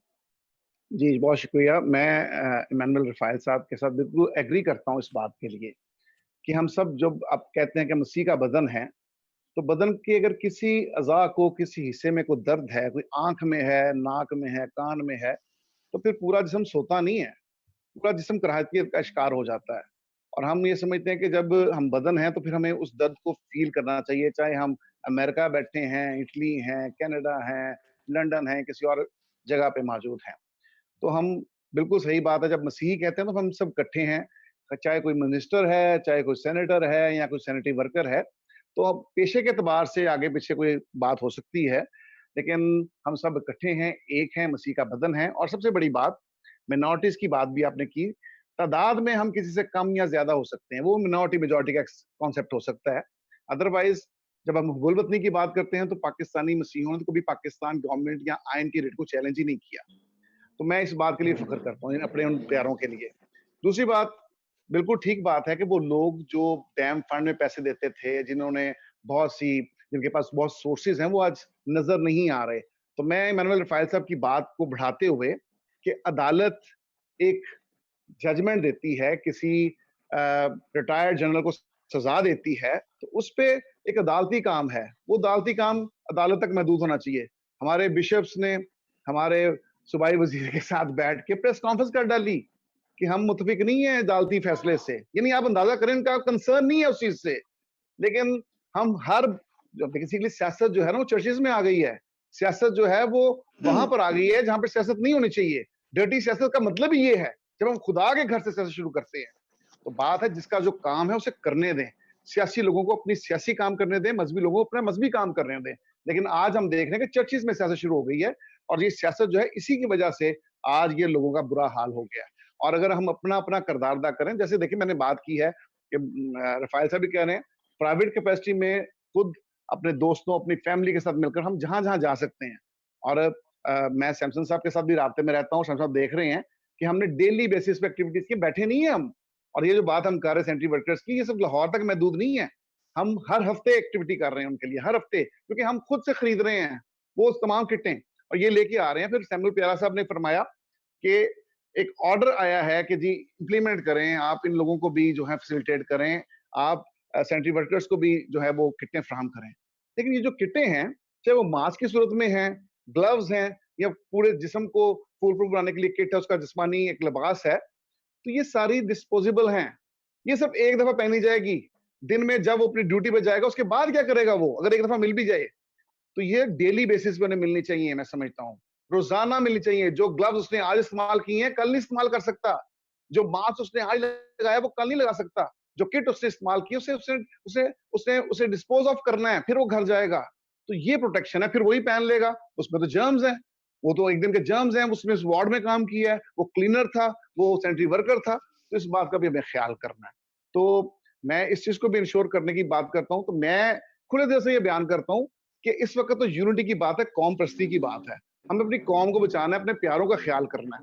तो मैं इस बात के लिए अपनी बहन ज़ेबा गिल को भी मुबारकबाद देता हूँ, उनका थैंक्स करता हूँ कि वो दूर बैठी हैं, लेकिन वो पाकिस्तान के साथ जुड़ी हैं, और जो लोग भी पाकिस्तान से बाहर हैं, किसी भी मुल्क में काम कर रहे हैं, तो मैं उन सबको ख़ालिद तहसीन पेश करता हूँ कि आप अपना हिस्सा डाल रहे हैं। जब बदन की बात करते हैं, मसीह के बदन की बात करते हैं, तो सबने हिस्सा डालना है। फिर ये नहीं है बात, फिर या तो हम बदन हैं या नहीं है। और जो घरों में सो जाते हैं, जिनके पास कैपेसिटी है काम करने की, सोर्सेज हैं, फाइनेंसेस उनके पास मौजूद हैं, और वो नहीं करते, तो खुदा पता नहीं किस रूप में आके दरवाजे को नॉक कर देगा और वो कहता है मैं भूखा था, तूने मुझे रोटी नहीं खाई, प्यासा था, पानी नहीं। आपको क्या पता किस रूप में आ रहा है, और आप धुतकार देते हैं। मैं ये नहीं कहता, एक बिशप की आपको बात बताता हूँ। एक बंदा, एक स्कूल का मुलाजम, साथ बिशप हाउस है, स्कूल भी है, और वो मेरे तक पहुंचा है। उसने कहा जी मैं सुबह सफाई कर रहा था, बिशप साहब टहल रहे थे, और मैंने रिक्वेस्ट की कि हमें राशन चाहिए। तो उन्होंने कहा मैं तो अभी तक खुद नाश्ता नहीं किया, तो ये कैसे राशन दे दूं? ये जवाब सुन लें आप। और फिर बे साहब उसे कहते हैं, उन्होंने उसकी शिकायत जो है उस स्कूल की प्रिंसिपल के साथ की है कि तेरा मुलाजिम उसे जो है राशन मांगता है। तो ये अंदाजा कर लें कि ये आलम है। मैं किसी को क्रिटिसाइज, किसी का नाम लिए बगैर बात कर रहा हूँ। तो मैं समझता हूँ कि हम सबको अपना रोल प्ले करने की जरूरत है। हम सबको इस वक्त जो है जान फशान से काम करने की जरूरत है। बल्कि मैं तो कहूंगा कि बाहर के ममालिक में जो लोग बैठे हैं, जिनके पास सोर्सेज हैं, अगर ये लोग सो गए हैं, ये लोग नहीं उठ पा रहे, इन लोगों की कमर में दर्द हो गई है, तो फिर हम लोगों को मिलकर काम करने की जरूरत है। इनको तो ताकत के टीके लगाने चाहिए। मैं समझता हूँ इन लोगों को, ये सो गए हैं घरों में, इनको तो आखिरत इनको याद नहीं है। जो भी सोया हुआ है, इस टाइम हमें याद करने की जरूरत है कि हमें खुदा ने किसी मकसद के लिए चुना है। चाहे हम सियासी लोग हैं, चाहे मजहबी हैं, चाहे समाजी हैं, चाहे हम किसी भी कैटेगरी से ताल्लुक रखते हैं, अपना अपना हिस्सा डालें। हर जगह कोई भी नहीं पहुंच सकता। अब हमारी बहन का ग्लोबल क्रिश्चियन फेलोशिप है, उनका एक नेटवर्क है, लेकिन ग्लोबल भी बिल्कुल हर जगह है, लेकिन काम मुख्तलिफ जगह से मुख्तलिफ लोगों के साथ कर रहे हैं, लेकिन हर जगह नहीं ये पहुंच सकते। इनको साथ वही बात करें, साथ मिलकर काम करने की जरूरत है। हम इस वक्त बिला इख्तलाफ और बिला तफरीक, मैं समझता हूँ मैं सबके साथ काम करने को तैयार हूँ। मैंने वो लबादा ही उतार फेंका है। मुझे जहां दस्तक देनी पड़ेगी अपने लोगों के लिए, उन मासूमों के लिए जिनकी जानें जो है इस खतरे में हैं, मैं उनके लिए काम करने को तैयार हूँ। और मैं अवेलेबल हूँ हर वक्त। आप मुझे डेली देख रहे हैं, डेली बेसिस पे मैं काम कर रहा हूँ। मेरी टीमें काम कर रही, मेरे भाई, मेरे दोस्त दुनिया के जिन ममालिक में बैठे हैं वो मेरे साथ काम कर रहे हैं। तो बात सिर्फ ये है रफाइल साहब कि आपकी जो आपके अंदर जो लावा पका हुआ है, बिल्कुल ठीक है। ये लावा सब आपके अंदर नहीं है, बथेरे हैं जो यहाँ फिर रहे हैं, बैठे हुए हैं। जब फूटेगा लावा तो उसकी लपेट में ये सारे लोग आ जाएंगे। इसलिए वो खुदारा वो वक्त ना आए कि वो लावा फूटे और वो इनको बहा के ले जाए। इसलिए मैं ये आपके चैनल से सैमसन साहब, फादर साहब, ये जरूर कहना चाहूंगा कि हम मसीह का बदन होने का दावेदार हैं। हम पुलपट में खड़े होकर ये तालीम देते हैं, तो फिर हम उसको इम्प्लीमेंट भी करें। हमारा काम नहीं था कि हम किसी जनरल को जाकर अदालती ऑर्डर के खिलाफ हम प्रेस कॉन्फ्रेंस कर रहे हैं। ये क्या काम हुआ? ये दरबारी पादरी हमें नहीं चाहिए, हमें काम करने वाले लोग चाहिए। हमें वो लोग चाहिए जो सही खुदा की खिदमत करें। हम उनके पीछे नमाजें पढ़ने के लिए तैयार हैं। Thank you. कामरान माइकल साहब, एक तरफ हम देखते हैं कि आपका बड़ा काम है, खिदमत है, आप इस मुश्किल की घड़ी में दूसरे लोगों तक पहुंच रहे हैं और आपने उसका इजहार भी किया और हम उसको देखते भी हैं। लेकिन मैं ये यहाँ पे जरूर पूछना चाहूंगा कि इसमें जो आपकी हर्डल्स हैं, जो इसकी तकसीम में लोगों तक पहुंचने में, वो क्या है? इसमें क्या आप बड़ी आसानी के साथ ये कर रहे हैं? कुछ मुश्किलात हैं? कुछ और लोग भी आपको ज्वाइन कर रहे हैं, कुछ लोग आपके साथ हैं, या कि आप अकेले ही खुद इस काम को अंजाम दे रहे हैं? तो इस हवाले से थोड़ा सा जरूर बयान करें, क्योंकि बहुत सारे लोग इस वक्त हमें वॉच कर रहे हैं और उनके ये क्वेश्चंस भी हैं और वो सुनना भी चाहते हैं इन बातों। देखिए जी, हर्डल्स बिल्कुल फाज साहब इसमें जरूर हैं, इस हवाले से कि जब हम सोशल डिस्टेंस की बात करते हैं, जब गरीब और माड़ा बंदा, जिसके बच्चे 2 दिन से भूखे प्यासे हैं, जब उस इलाके में राशन जाता है या आप जाते हैं, उन्हें पता चलता है कि कोई हमारा सियासी लीडर आया है, मजहबी लीडर आया है, तो वो जिस तरह उस अनाज पर टूटते हैं, जिस तरीके से वो बिला तफरीक इस बात का ख्याल किए बगैर कि वायरस है, हमने एक दूसरे के साथ हाथ नहीं मिलाना, वो एक दूसरे पर टूट पड़ते हैं। हमने आज भी देखा है, मैं आज यूहन्नाबाद गया था, वहां पे जो आलम है वो लगता है कोई समा है, कोई त्योहार आ गया है। लोग जैसे बाजारों में घूम फिर रहे हैं। ये नहीं, बड़ा हमारा नॉन सीरियस एटीट्यूड है, हम इस चीज को सीरियस नहीं ले रहे। और जैसे क्योंकि रफाइल साहब नफ्सियाती मरीजों का इलाज भी करते हैं और हेड ऑफ डिपार्टमेंट भी रहे हैं शोबा नफ्सियात का, तो ये इस बात को यकीनी बनाने की जरूरत है। अगर हमने इस चीज को ना रोका तो ये खदशात हैं कि ये अमवात बढ़ सकती हैं, लोगों में ये वायरस का इन्फेक्शन जो है वो आ सकता है, एक दूसरे से लगता है ये चीजें। हमें इस चीज की केयर करनी है। इस चीज को सबसे बड़ी मुश्किल ये है कि लोगों में जब डिस्ट्रीब्यूशन करते हैं वो मुश्किल मराहल है। तो मैंने तो इस चीज को इंश्योर किया है। मुझे आप देखेंगे, मैंने सिर्फ जब हमारा राशन आता है वहां पे हम बात करते हैं फलां जगह हम भेज रहे हैं, वहां के लोगों को हम साथ लगाते हैं, उन इलाकों में भेजते हैं, या फिर उन्हीं इलाकों में हम तैयार करवाते हैं चीजों को, क्योंकि यहाँ पे लॉकडाउन है, हर चीज यहाँ से नहीं भेजी जा सकती। तो हम कराची हो, पेशावर हो, हम यहीं से करते हैं। अभी यानी उस चीज को हम इंश्योर करते हैं। और मैंने ये कहा है कि आप घरों में जाए, रात के टाइम 10 से सुबह 3 बजे तक हम काम करने के लिए मैंने लोगों को कहा, टीमों को, आप नॉक करके बेल देके आराम से घर में दे दें। क्योंकि लॉकडाउन में, क्योंकि 5 बजे जब सब कुछ बंद हो जाता है, इलाके बंद हो जाते हैं, तो लोग अक्सर अपने घरों में बैठ के दुआएं करते हैं या रहते हैं। तो फिर वहां पे 10 बजे के बाद जब है ना, किसी को पता भी नहीं चलता कौन आया और कौन चला गया। तो इन चीजों को इंश्योर किया जाए। हमें किसी की इससे नफ्स का भी ख्याल रखना है, उसकी जो इनर रिस्पेक्ट है उसका ख्याल रखना है, और इस बात का ख्याल रखना है क्योंकि मुझसे एक तो दूर रह गए। अब सफेद पोस्ट जो हैं वो लाइनों में खड़े नजर आ रहे हैं। हमने सफेद पोशी का भी ध्यान रखना है। एक आटे का तोड़ा दे के, एक किसी को 1000-2000 का चेक दे के, कोई ट्रांजैक्शन करके किसी के अकाउंट में हम किसी की तजलील नहीं कर सकते। ये मैं समझता हूँ अगर नहीं कर सकते तो ना करें, इससे बेहतर है, ना करें, इससे बेहतर है। क्योंकि इज्जत नफ्स सबसे बड़ा जो सिलसिला होता है, लोग तो इज्जत के लिए मर मिट जाते हैं, लोग तो इज्जत के लिए जो है वो गलत काम नहीं करते कि भी इसमें इज्जत जो है हमारी मट्टी में मिल जाएगी। तो ये इज्जत का ख्याल हमने एक दूसरे का करना है। जब बदन एक है तो बदन के हर हिस्से का ख्याल करें ना जी, सिर्फ अपने का ख्याल ना करें, अपने बच्चों का, अपने बहन भाइयों का ख्याल ना करें, बदन पूरे का ख्याल करें। लिबास ओढ़ना है तो पूरे बदन पे ओढ़ा जाता है, लिबास ऐसा ही होना चाहिए जो हम सब बदन को दे सकें। खुदा हम सबको ब्लेस करे। कामराज साहब, मैं एक और भी फीडबैक भी आई है।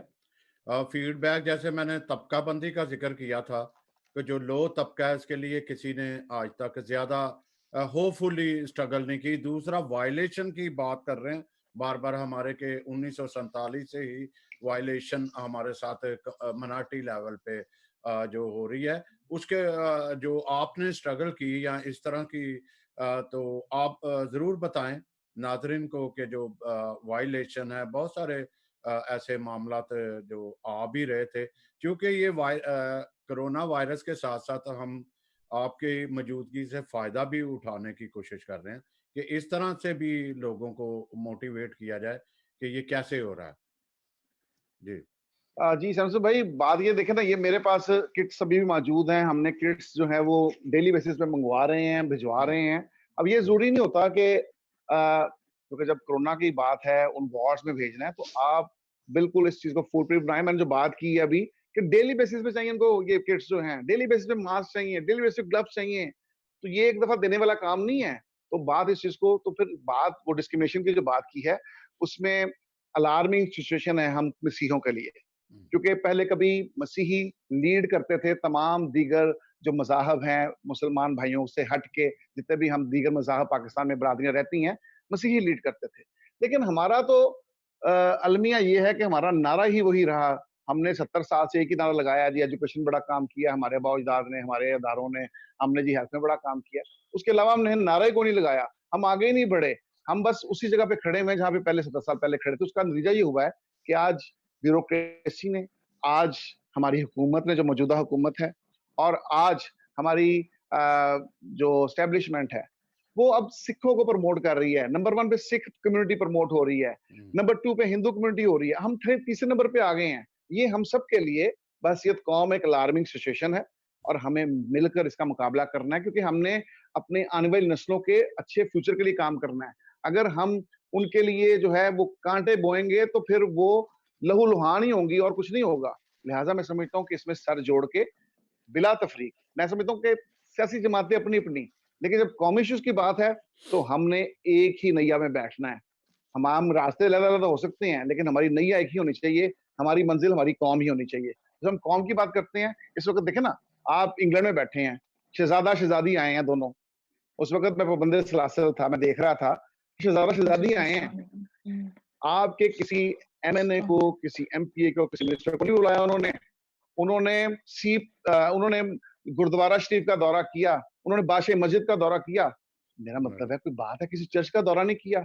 इस पाक इंडिया सरजमीन पर उन्होंने चर्चेस डेवलप किए हैं, उन्होंने दारे डेवलप किए हैं, क्वीन ने किए हैं, क्राउन ने किए हैं, लेकिन किसी को विजिट नहीं करवाया गया। आपको नहीं बुलाया गया। मेरा मतलब लाहौर में भी वो आए हैं, किसी कैथेड्रल में नहीं गए वो। तो बात सिर्फ करने की कि अलार्मिंग सिचुएशन है कि नहीं हमारे लिए, कि वो लोग जिन्होंने उनको प्लान किया, चॉकआउट किया, उनके लिए तरतीब दी, एक प्रोग्राम मुनज़्ज़म किया, उसमें आप लोगों को हिस्सेदार नहीं बनाया। आप लोग उनके फोकल पर्सन नहीं थे। यहाँ पे जब आना चाहते थे तो आप लोगों को फोकल पर्सन बनाते।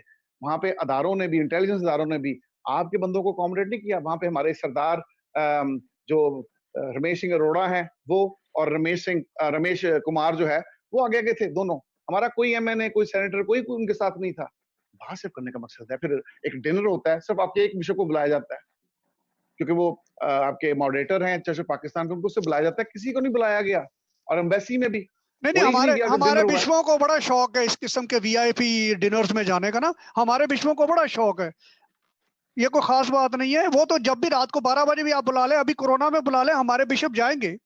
ये बड़ा शौक है हमारे बिशपों को। मैं प्रोफेसर साहब यही बात कर रहा हूँ कि जब जरूरत थी, जब वो दोनों आए हैं, यानी ये मैसेज है दुनिया को कि वर्ल्ड वाइड ये मैसेज था कि वो पाकिस्तान आए हैं और हमारे क्रिश्चियन नुमाइंदे साथ नहीं है, हमारे बिशप साथ नहीं है, उनको प्रोटोकॉल जो दे रहा है, या वो देखिए बाशी मस्जिद में लेके गए हैं, उनको गुरुद्वारे में लेके गए, किस चर्च में गए हैं वो। यानी कि बात सिर्फ करने का मकसद है कि यहाँ पे ये अलार्मिंग सिचुएशन है कि हम उन अदारों की नजर में भी तीसरे दर्जे में पहुंच गए हैं।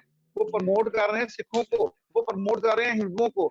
और जो आप राशन वाली बात की है, इसीलिए तीसरे नंबर का जो राशन का वो स्टॉक था वो आपकी नजर हुआ है।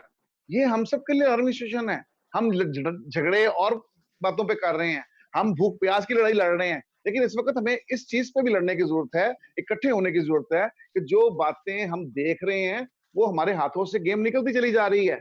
आज हुकूमत प्रेफरेंस किसको दे रही है? आप आंख का तारा हुआ करते थे, आपके इदारे आंख के तारे हुआ करते थे, तबाह कर दिए अपने इदारे पकड़ के, बिल्कुल आप जीरो पे आ गए हैं। आपके इदारों में कोई एडमिशन नहीं कराता, दूसरे इदारे तो आगे चले गए हैं। आप जो है आज की जो दुनिया की जो तालीम है उसके मुताबिक काम नहीं कर रहे। आपके इदारों के पास तो सोर्सेज नहीं है, बेसिकली उन्होंने खा लिया, हड़प कर लिया उन इदारों को। जो बैठा है नस्ल दर नस्ल उन इदारों में बैठ गया है, उसकी जड़ों में बैठ गया है। तो बात सिर्फ इतनी सी है। आपके चर्च के इदारों में कामरान माइकल साहब, I am sorry to intercept you, आपके क्रिश्चियन इदारे जो सो कॉल्ड अपने आप को कहते हैं जी हम एजुकेशन के बानी है पाकिस्तान में, उनमें से पीएचडी डॉक्टर कितने हैं एजुकेशन के पूरे पाकिस्तान में?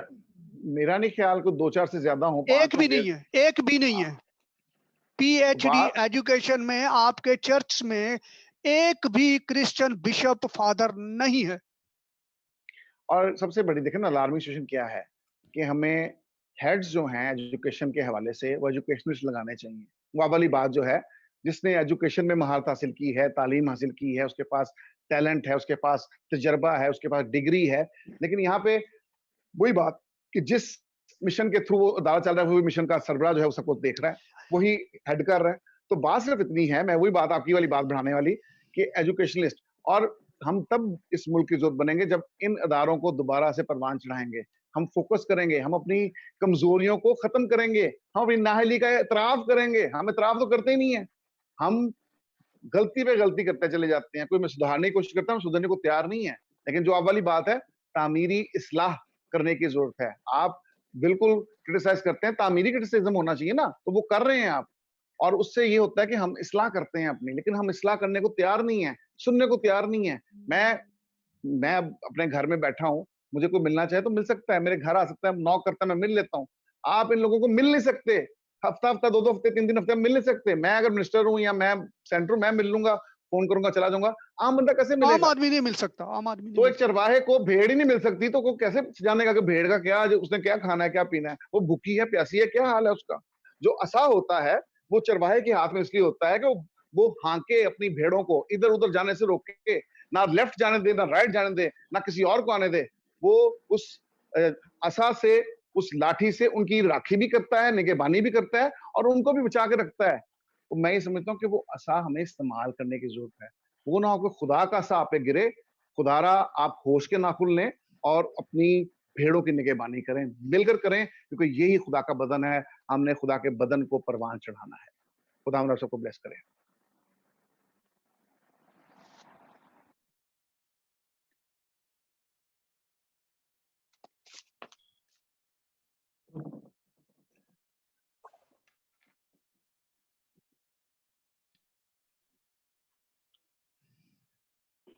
हेलो जी सैमसन साहब। जी फादर साहब, मुझे 1 मिनट मिलेगा? जी ये कुछ इंटरप्शन हुई थी वो नेटवर्क की, तो वो कुछ ऑफ हो गया था, सो प्लीज करें बात।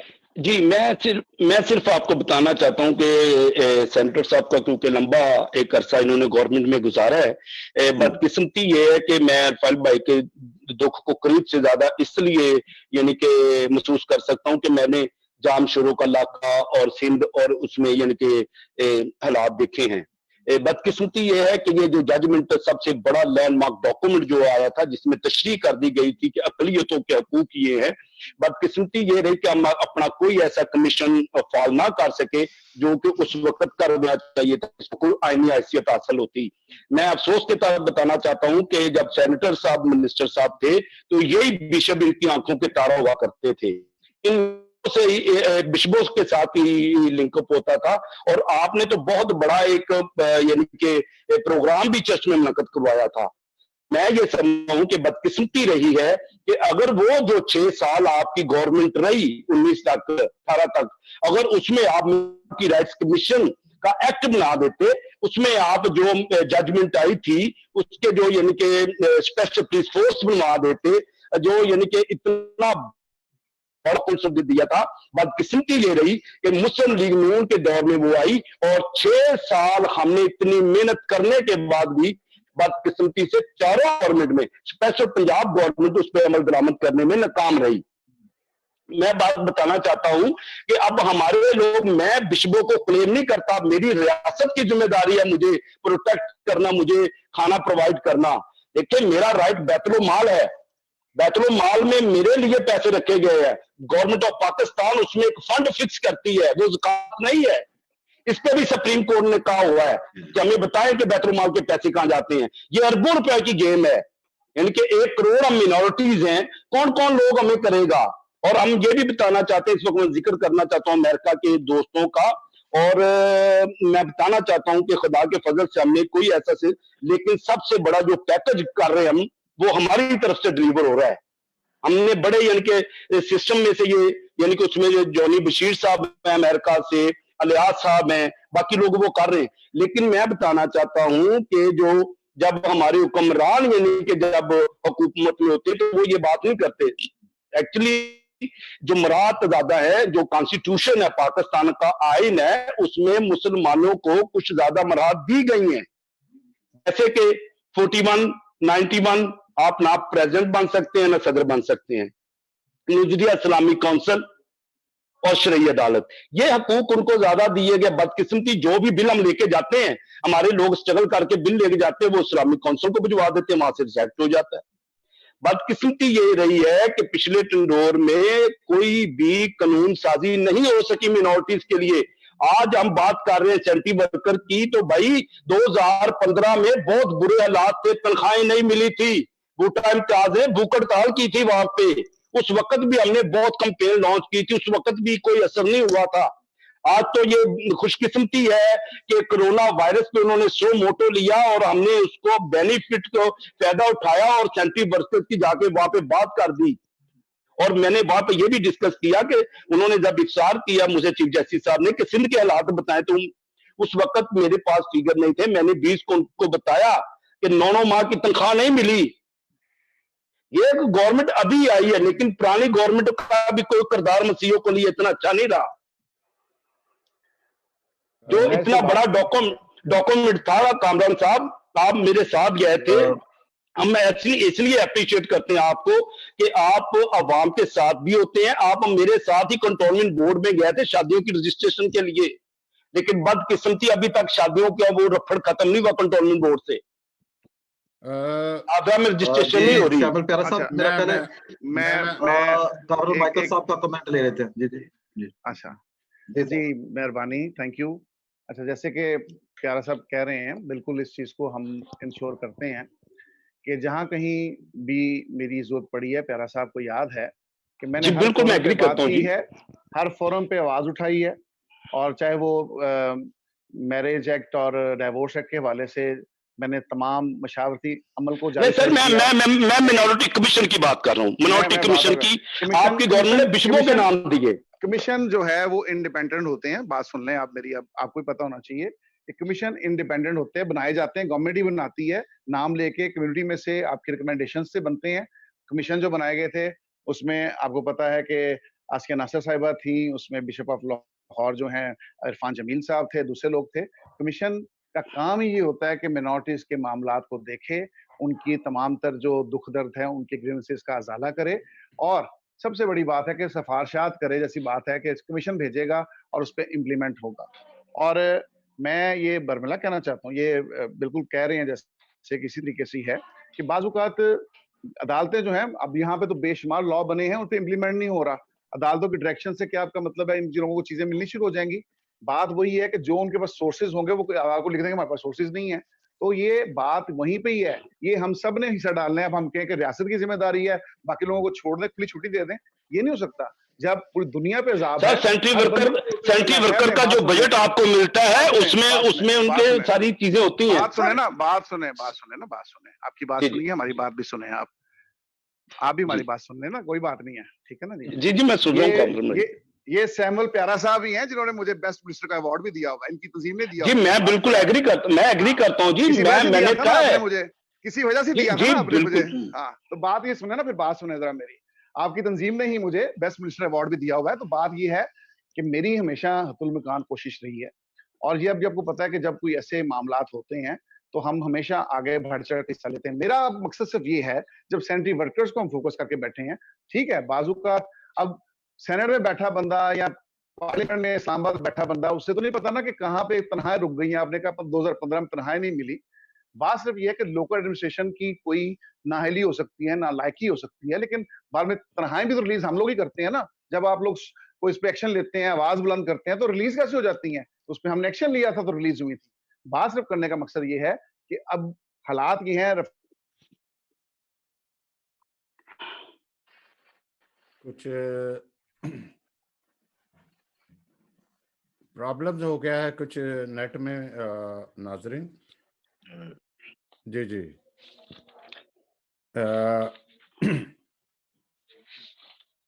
आवाज आ रही है आपको सबको? जी जी आवाज आ रही है। जी जी इतनी देर में जब तक उनका नेट ठीक होता है, जेबा गिल साहबा सैमुअल प्यारा साहब से कुछ मुल्तान के बारे में पूछना चाह रही हैं कि वहां सो मोटो क्यों नहीं लिया गया।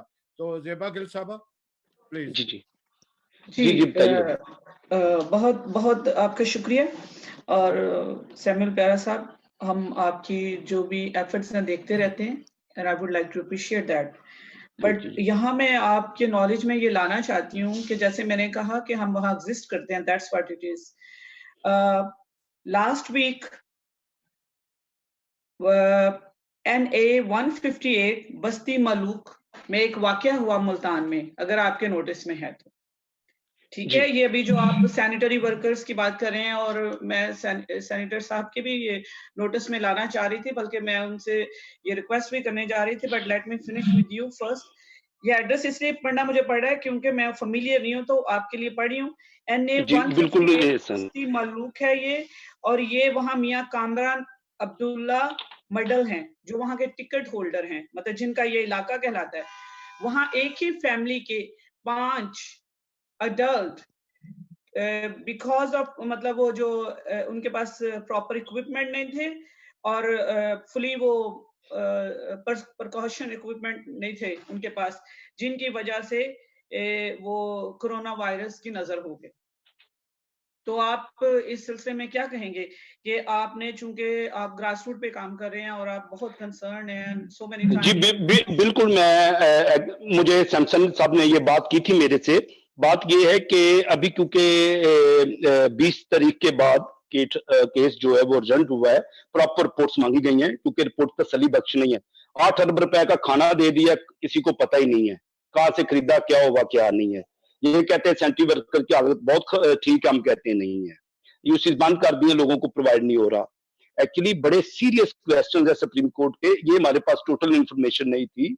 मैं ये बताना चाहता हूं कि ये सिंध के जो लोग थे, बूटा इम्तियाज वगैरह, उन्होंने मुझे बड़ा यानी कि कहा कि आप सैनिटरी वर्कर्स पे बात करें, तो मैंने इस पे एक एप्लीकेशन दी। लेकिन शुक्र है कि मेरी एप्लीकेशन सबमिट भी हुई, लेकिन उन्होंने कहा कि हम आपको सुन लेते हैं। और उसी यानी कि जब मैंने उनसे बात की तो उन्होंने ऑर्डर भी सादर फरमा दिए। इस पे जरूर बात होगी, अगर कोई आप उसका एविडेंस है, क्योंकि हमने जो मेरे पास तो तमाम इंफॉर्मेशन है, ये HRC, आप मुझे कहेंगे जी अगर जी बिल्कुल, अगर वो मुझे आ जाए तो मैं ये बिल्कुल डिस्कस करूंगा, और चीफ जस्टिस साहब के नोट्स में लेके आएंगे ये बात।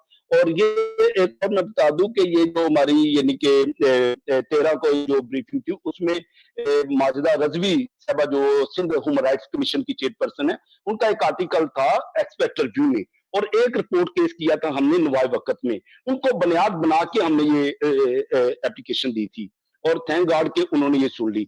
अब बात ये है कि कोई भी जिम्मेदारी लेने के लिए तैयार नहीं। मैं समझता हूँ कि जेबा साहबा, इसके फंड्स जो आप एग्रीमेंट करते हैं जब किस कंपनी के साथ, इसके फंड्स इनको दिए जाते हैं। अब एक सेंट्री वर्कर जो है, जिसने सीवर मैन है, उसके ग्लव्स, उसके बूट, उसकी तमाम चीजें जो हैं वो उसको दी जाती हैं फंड से। लेकिन बदकिस्मती ये, मैं खुद भी चेक करता हूँ। अब एक बात होगी, हम बता रहे हैं कि जी सुमोटो के पे फैसला आ गया, इतनी बड़ी जजमेंट आ गई है, तो आप इनके बगैर किट के काम नहीं करेंगे।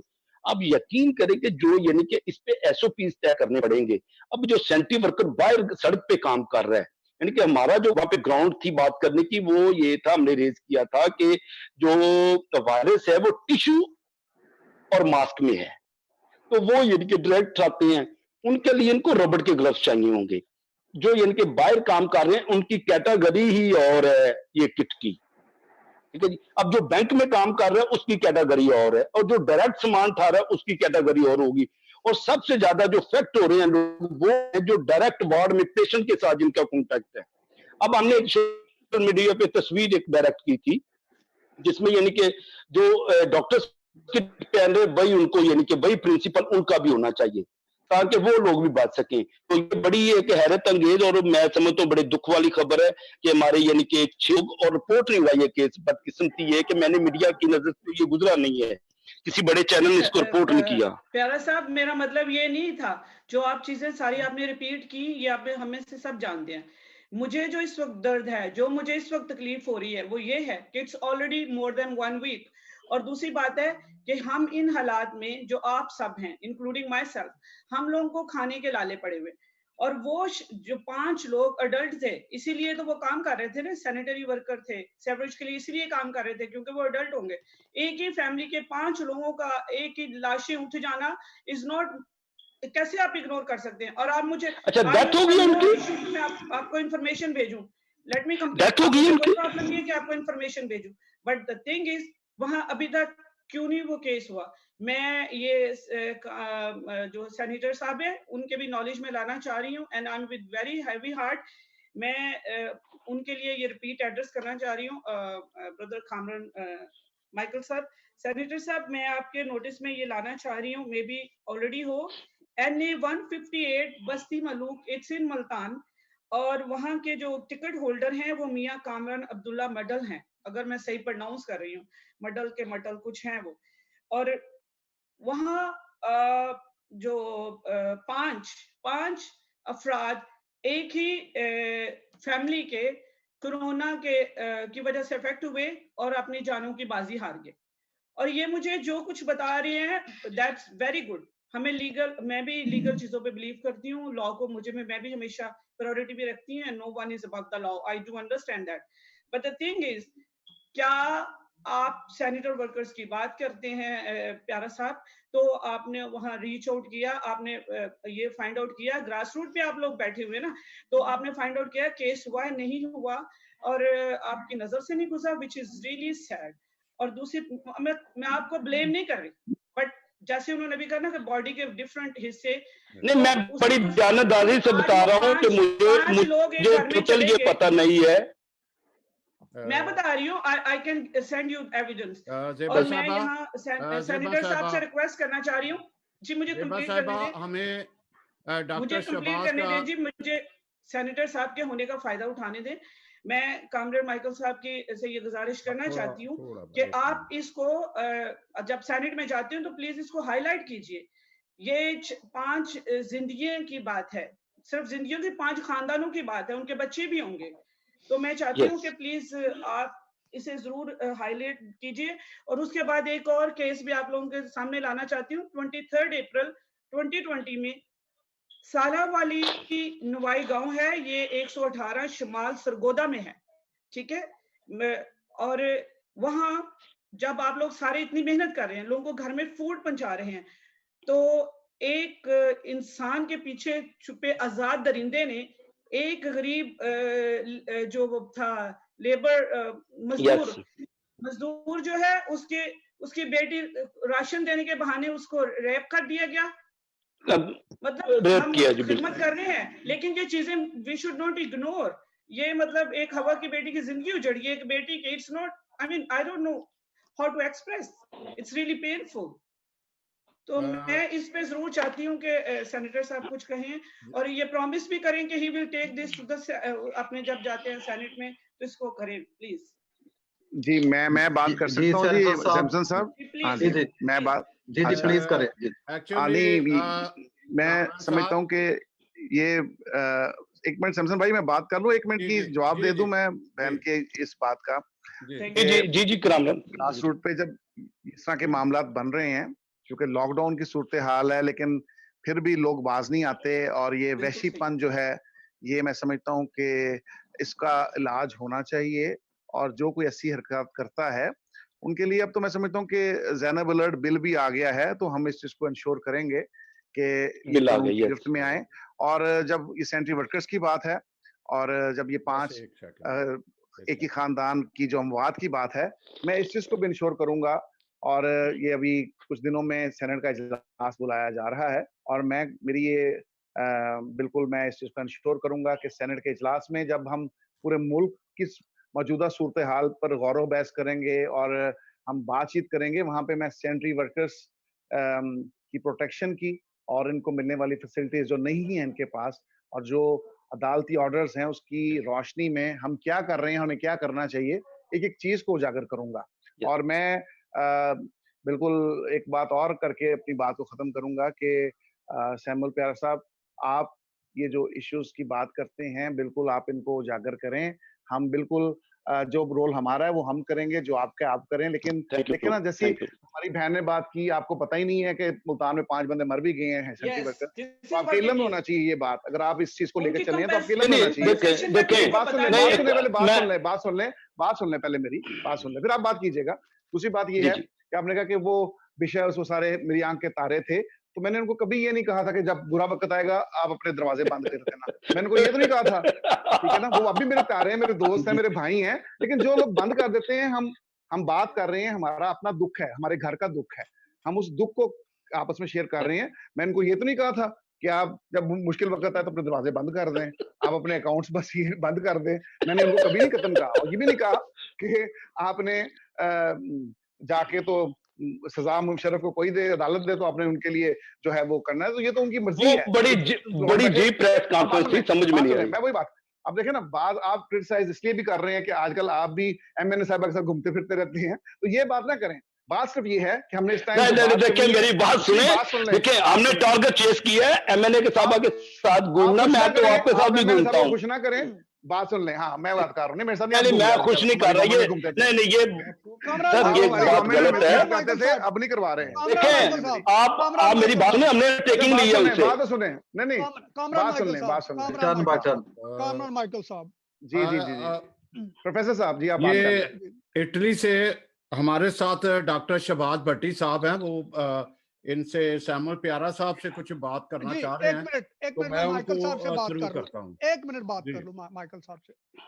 माइकल साहब, सवाल ये पैदा, अभी थोड़ी देर पहले मेरे हाल प्रोग्राम शुरू होने से पहले हम मजाक कर रहे थे, सिफारिशात भी बात कर रहे थे। वो मैं ब्रदर सैमुअल प्यारा साहब से बात करना चाह रहा हूं। ब्रदर जी गुड इवनिंग। आवाज थोड़ी ऊंची कीजिएगा, आवाज कम आ रही है आपकी। जी मेरी आवाज आ रही है सर अभी? हाँ जी जी आ रही है आवाज।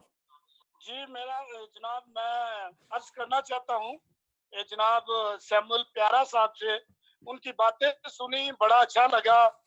जैसे उन्होंने स्टार्ट में अपनी जो खिदमात उन्होंने की है, उन्होंने जब वो गिनवाई है तो बड़ा अच्छा लगा सुन के ये। लेकिन जब साथ ही वो पॉलिटिक्स में आए, जब पॉलिटिक्स, मेरी आवाज पता जी आ रही है? जी आ रही है, मैं सुना हूँ जी। हाँ जी जा रही आवाज, आ रही आवाज जी। तो जब वो पॉलिटिक्स की तरफ उन्होंने अपना रुख मोड़ा तो मुझे एक बात याद आ गई कि यूहन्नाबाद केस में एक बंदे की जो आंख का ऑपरेशन करवाना था वहां पे, जी हादसे में उसकी आंख कोई प्रॉब्लम होगी, तो उसकी 2 जगह से फंडिंग हुई। एक यूके से विल्सन चौधरी साहब ने पैसे भेजे और दूसरे जनाब फरक हैरिसन साहब बैंकॉक से बिल्कुल, और वो पैसे आ रहे हैं जनाब सैमुअल प्यारा साहब के पास। और जनाब जब बात आई, फरक हैरिसन साहब ने पूछा कि ब्रदर जी आपने वो उसका इलाज करवा दिया है, तो जनाब सैमुअल प्यारा साहब ने फरमाया जी हमने करवा दिया है।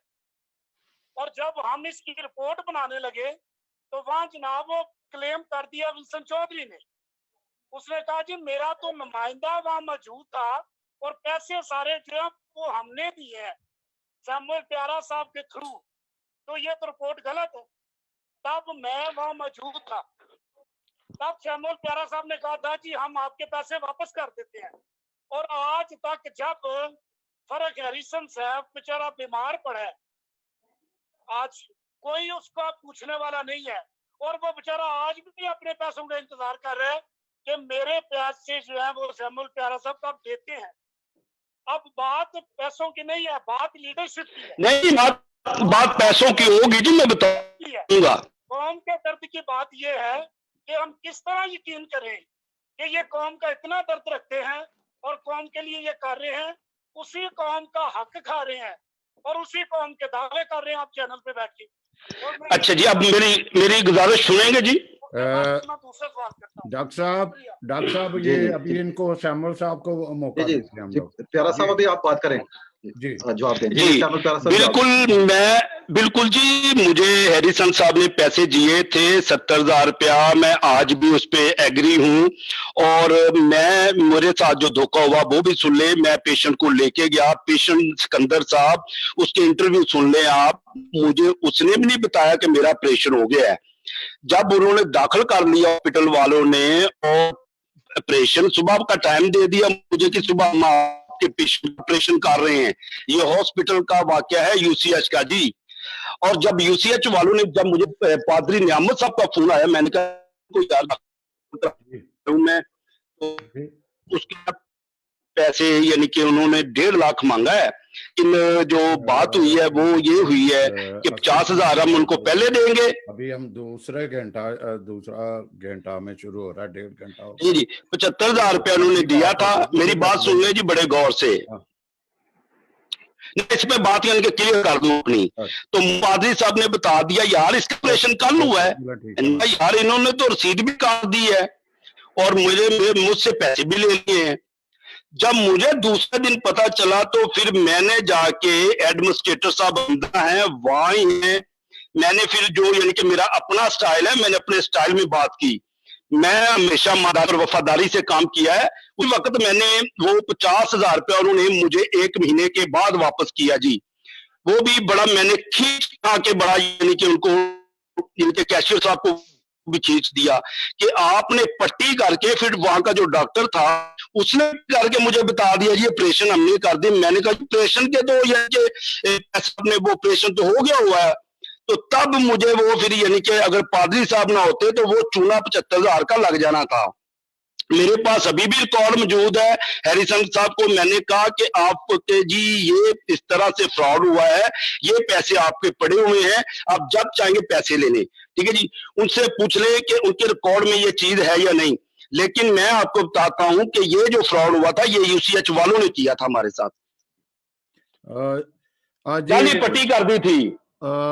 डॉक्टर साहब आगे आप ये कुछ और भी पूछना चाह रहे हैं तो जी, प्लीज जी। आप, टाइम हमारे पास इतना ज्यादा नहीं है, तो आप प्लीज ऐसा क्वेश्चन कीजिए कि जो हम वक्त पे खत्म कर सकें। तो जी सुन रहे हैं आप?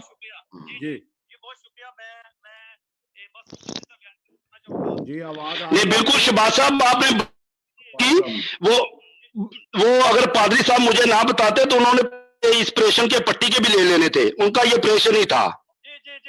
जी ठीक है कोई बात नहीं। चूंकि लीडरशिप की बात हो रही है तो हमें चाहिए कि हम नो मैं हमेशा फेस करता हूँ। मैंने आपको बताया कि मेरे साथ इन्होंने फ्रॉड किया था, जो मैंने वो किया था वो उनको भी पता है। फिर तो वो रसीद इन्होंने बकायदा मुझे फिर उन्होंने रिक्वेस्ट की कि हमने ये तनख्वाहें दे दी हैं, 1 महीने बाद देंगे। मैंने कहा ये किसी की अमानत है, तो फिर मैं आऊंगा तो जरूर प्यार में आऊंगा। तो उन्होंने और मैंने उनको मेल भी कर दी थी कि आपके पैसे हैं, ठीक है। मैंने के हवाले से बात पूछनी है सैमुअल प्यारा साहब, आप हमारे भाई हैं। सिर्फ मैं ये बताना चाहता हूँ कि जब हम कम्युनिटी की बात करते हैं, जब हम लीडरशिप की बात करते हैं, तो हमें we have to faithful towards the community.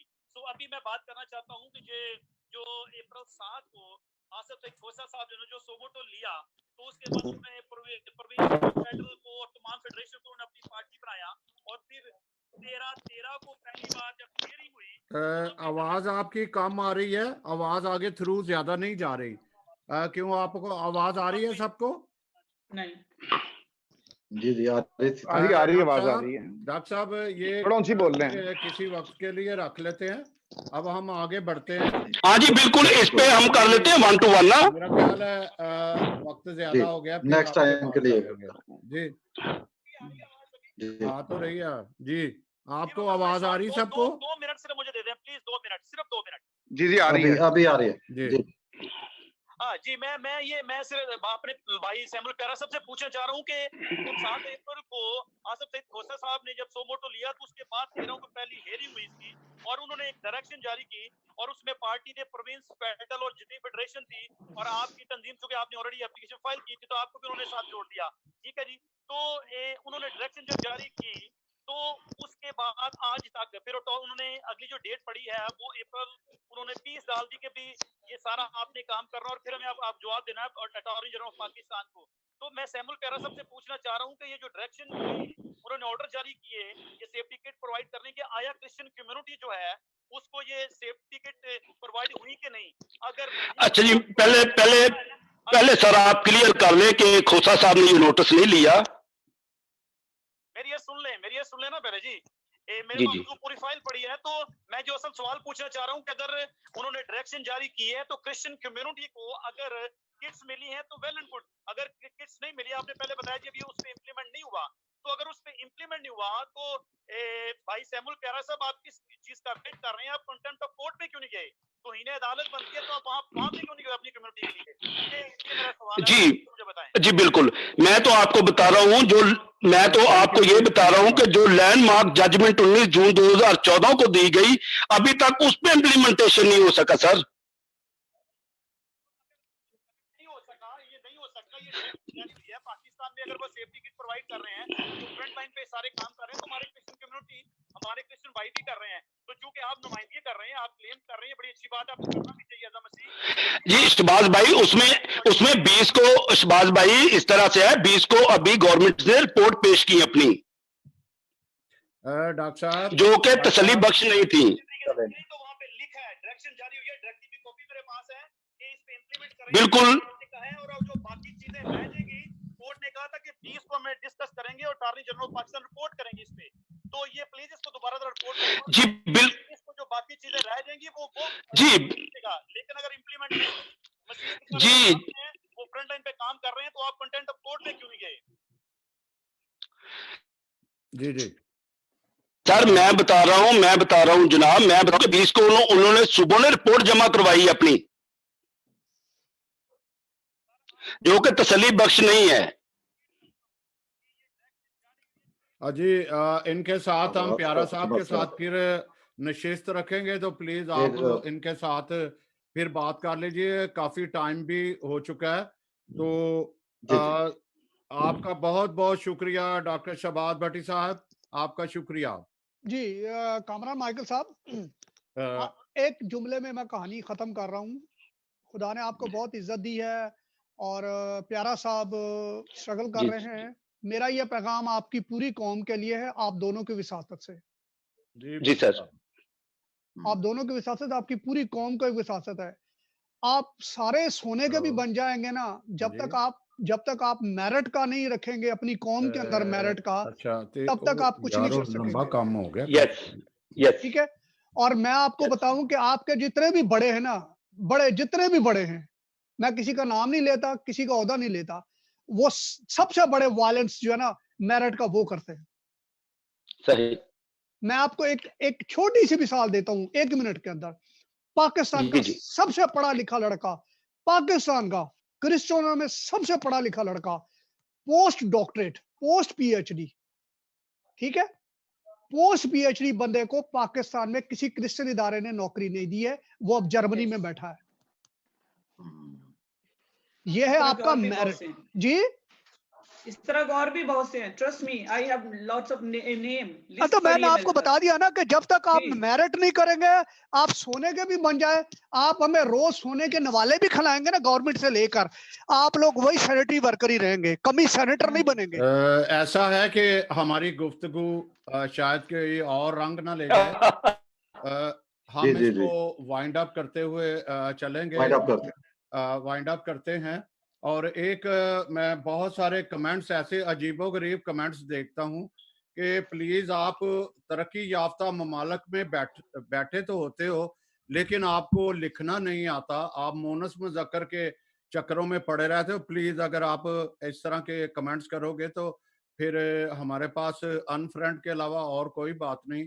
तो इस तरह आप जो भी आप माशाल्लाह बहुत पढ़े लिखे हो, अगर मैं यहाँ नाम लेता हूँ तो गालबन करेंगे, इसलिए आप ऐसा क्वेश्चन मत कीजिएगा माजरत के साथ। और ये मैं क्लियर करूं कि ये डॉक्टर भट्टी साहब के लिए नहीं यूज कर रहा मैं, खुदा न खास्ता वो ना कहीं दिल पे ले लें हमारे शहबाज भट्टी साहब, उनके लिए नहीं कर रहा। वो जो कमेंट्स कर रहे हैं उनके लिए मैं कह रहा हूं कि अगर वो आ ही जाते हैं सुनते हैं तो तहम्मुल से सुने।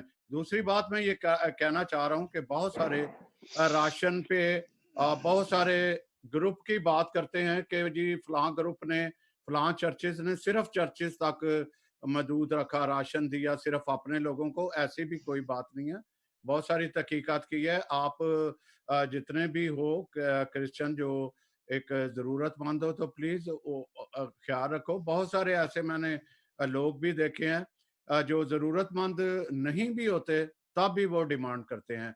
और कामरान साहब बैठे हुए हैं, मैंने बहुत सारे बल्कि पूरे सूबा पंजाब में भी इनको जो है बताया कि फलां जगह पे चाहिए, फलां जगह पे चाहिए, और इन्होंने बंदे भेजे हैं। आज बैठे हुए हैं, मैं भी गवाह हूँ इसके बात का, बहुत सारे लोग गवाह हैं कि वो जो है वो पहुंचा रहे हैं।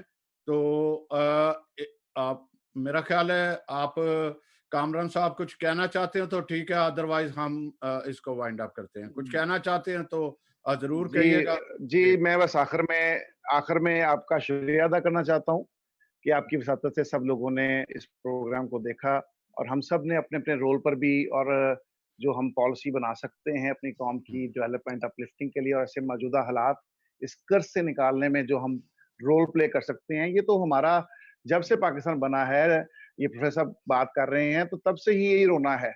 हम चैनल्स पे बैठ के, टॉक शोज पे बैठ के रोना ही रोते हैं। इम्प्लीमेंट तो उन्हीं लोगों ने करना है ना जिन लोगों ने ये इदारे जो हैं चलाने हैं। जब अपने इदारों की हम बात करते हैं तो इम्प्लीमेंट उन्होंने करना है। वो कि ये सच्ची बातें हैं लेकिन कड़वी हैं, सच हमेशा कड़वा ही होता है। और मैं जरूर कहना चाहूंगा कि लेकिन मैं उन सबको सैल्यूट भी पेश करता हूँ, खराज तहसीन पेश करता हूँ जो जहां जहां अपना हिस्सा डाल रहा है। कई लोग तो बस चैनल्स पे बैठ के बातें ही करते हैं और कुछ उनको आता नहीं है, खुद कुछ नहीं करना, दूसरों को तनकीद का निशाना बनाना। लेकिन ये जरूर मैं कहूंगा कि जो काम कर रहे हैं हमें उनको सराहने की जरूरत है। God bless you all. जी मैं भी आखिर में कोई बात करना चाहती हूँ, अगर मुझे आप 1 मिनट दे दे। I will not take much time, अगर आप दें। जी प्लीज ज़ेबा गिल साहब काइंडली जरा मुख्तसर रखिएगा। जी मैं सारी गुफ्तगू ये सारी सुनने के बाद it was very good programme, congratulations already. मैं आपको मुबारकबाद देती हूँ और शुक्रिया हम सबको इनवाइट करने के लिए। अभी अभी जो सैनिटर साहब ने बात की, मैं उसको थोड़ा सा उसमें ऐड ऑन करना चाहती हूँ कि बेशक हम लोगों के लिए बहुत सी मुश्किल हैं, बहुत सी परेशानी है। तो अगर हमारे रास्ते में जितने बड़े भी पत्थर, कांटे या पहाड़ भी हों, तो एक सेइंग है कि अगर हम अच्छा कंफर्टेबल जूता पहन के चलते हैं तो हम उन्हें पार कर सकते हैं। आप सारे से मतलब जानते हैं। और अगर हमारे जूता बहुत खूबसूरत कंफर्टेबल भी होगा और एक भी कांटा या पत्थर उसके अंदर होगा तो हम जरा भी नहीं चल सकते। तो कहने का मतलब ये है कि हमें बाहर के चैलेंजेस से नहीं, हमें अब जो अपने अंदर की कमजोरियां हैं, जैसे उन्होंने भी बात की, जो लेग पुलिंग है उसको भी कंट्रोल करना है। हम जो हमारी सोच और ख्यालत है वही हमारे मुस्तकबिल तय करती हैं। तो इसलिए प्लीज इस चीज का भी ध्यान रखिए। जब यूनिटी की बात है तो देन यूनिटी के ऊपर नेगोशिएशंस होती हैं, बैठ के बात करते हैं, उस पे कीचड़ नहीं उछाला जाता। Thank you, God bless you all. जी प्यारा साहब और फादर जी अगर देख लें फिर इसको वाइंड अप करते हैं हम लोग। जी मैं अभी इसको वाइंड अप करना चाहूंगा क्योंकि हमारी गुफ्तगू जो है काफी लंबी हो चुकी है। नाजरीन आप सब जो हमें सोशल मीडिया पे खासतौर पे फेसबुक पे देख रहे थे और ये वीडियो जो है ये बाद में यूट्यूब पे भी अवेलेबल होगी। आज का जो मौजू था कोरोना का वार, सियासी, समाजी और मजहबी क़यादत, और मैं समझता हूँ कि न्यू कासल क्रिश्चियन नेटवर्क की जानब से एक बड़ी अच्छी काविश हमने किया, जिसमें हमने जो हमारे Excellent. पैनलिस्ट है उनको हमने मौका दिया, एहतराम किया कि वो खुल के बात कर सकें इस मौजू के हवाले से और जो जिम्मेदारी उनको निभा सके। और मैं समझता हूँ कि यकीनन जो हमारे सेनेटर साहब हैं, कामरान माइकल साहब, उनकी जो गुफ्तगू है, सैमुअल प्यारा साहब जो हैं, और इमानुअल रफाइल और ज़ेबा गिल साहिबा जो पैनलिस्ट हैं, उन्होंने बहुत अच्छा कंट्रीब्यूशन डाला है अपनी अपनी जगह पे, जो आज की बातचीत है, और इसके जरूर जो है मुस्बत नताइज जो हासिल होंगे। तो मैं न्यू कासल क्रिश्चियन नेटवर्क की जानब से सेनेटर कामरान माइकल साहब का, उसके अलावा ज़ेबा गिल साहिबा का, सैमुअल प्यारा साहब का और इमानुअल रफाइल का बहुत शुक्रगुजार हूँ कि आपने अपना कीमती वक्त दिया है। और खासतौर पे सैमसन जवेद साहब जो न्यू कासल क्रिश्चियन नेटवर्क के रूह रवां हैं, उनकी जानब से भी आप सबका शुक्रिया अदा करता हूँ। और उम्मीद करता हूँ कि इदा भी जब हम आपको दावत देंगे, क्योंकि जो न्यू कासल क्रिश्चियन नेटवर्क जो चैनल है, ये आवाज़ है बेआवाज़ों की, और ये एक चैनल बहुत मकबूल हो रहा है, जिसके ज़रिए हम जो सियासी, समाजी और मजहबी जो हमारे इश्यूज़ हैं, कम्युनिटी को हैं, उनको हाईलाइट करते हैं और उनका सॉल्यूशन भी बताते हैं। तो थैंक यू वेरी मच कि आपने अपना कीमती वक्त, क्योंकि तकरीबन ये 2 घंटे से ये लाइव ट्रांसमिशन जो है वो जारी है, और बहुत सारे लोगों ने इसको वॉच किया और भी उसको देखेंगे। तो जो नाज़रीन की फीडबैक है, उसको हम हमेशा देखते रहते हैं, और उसके मुताबिक जो नेक्स्ट प्रोग्राम होता है उसको हम इम्प्लीमेंट करते हैं। तो once again thank you very much जी, थैंक यू थैंक यू जी, जी। जी सर। Take care.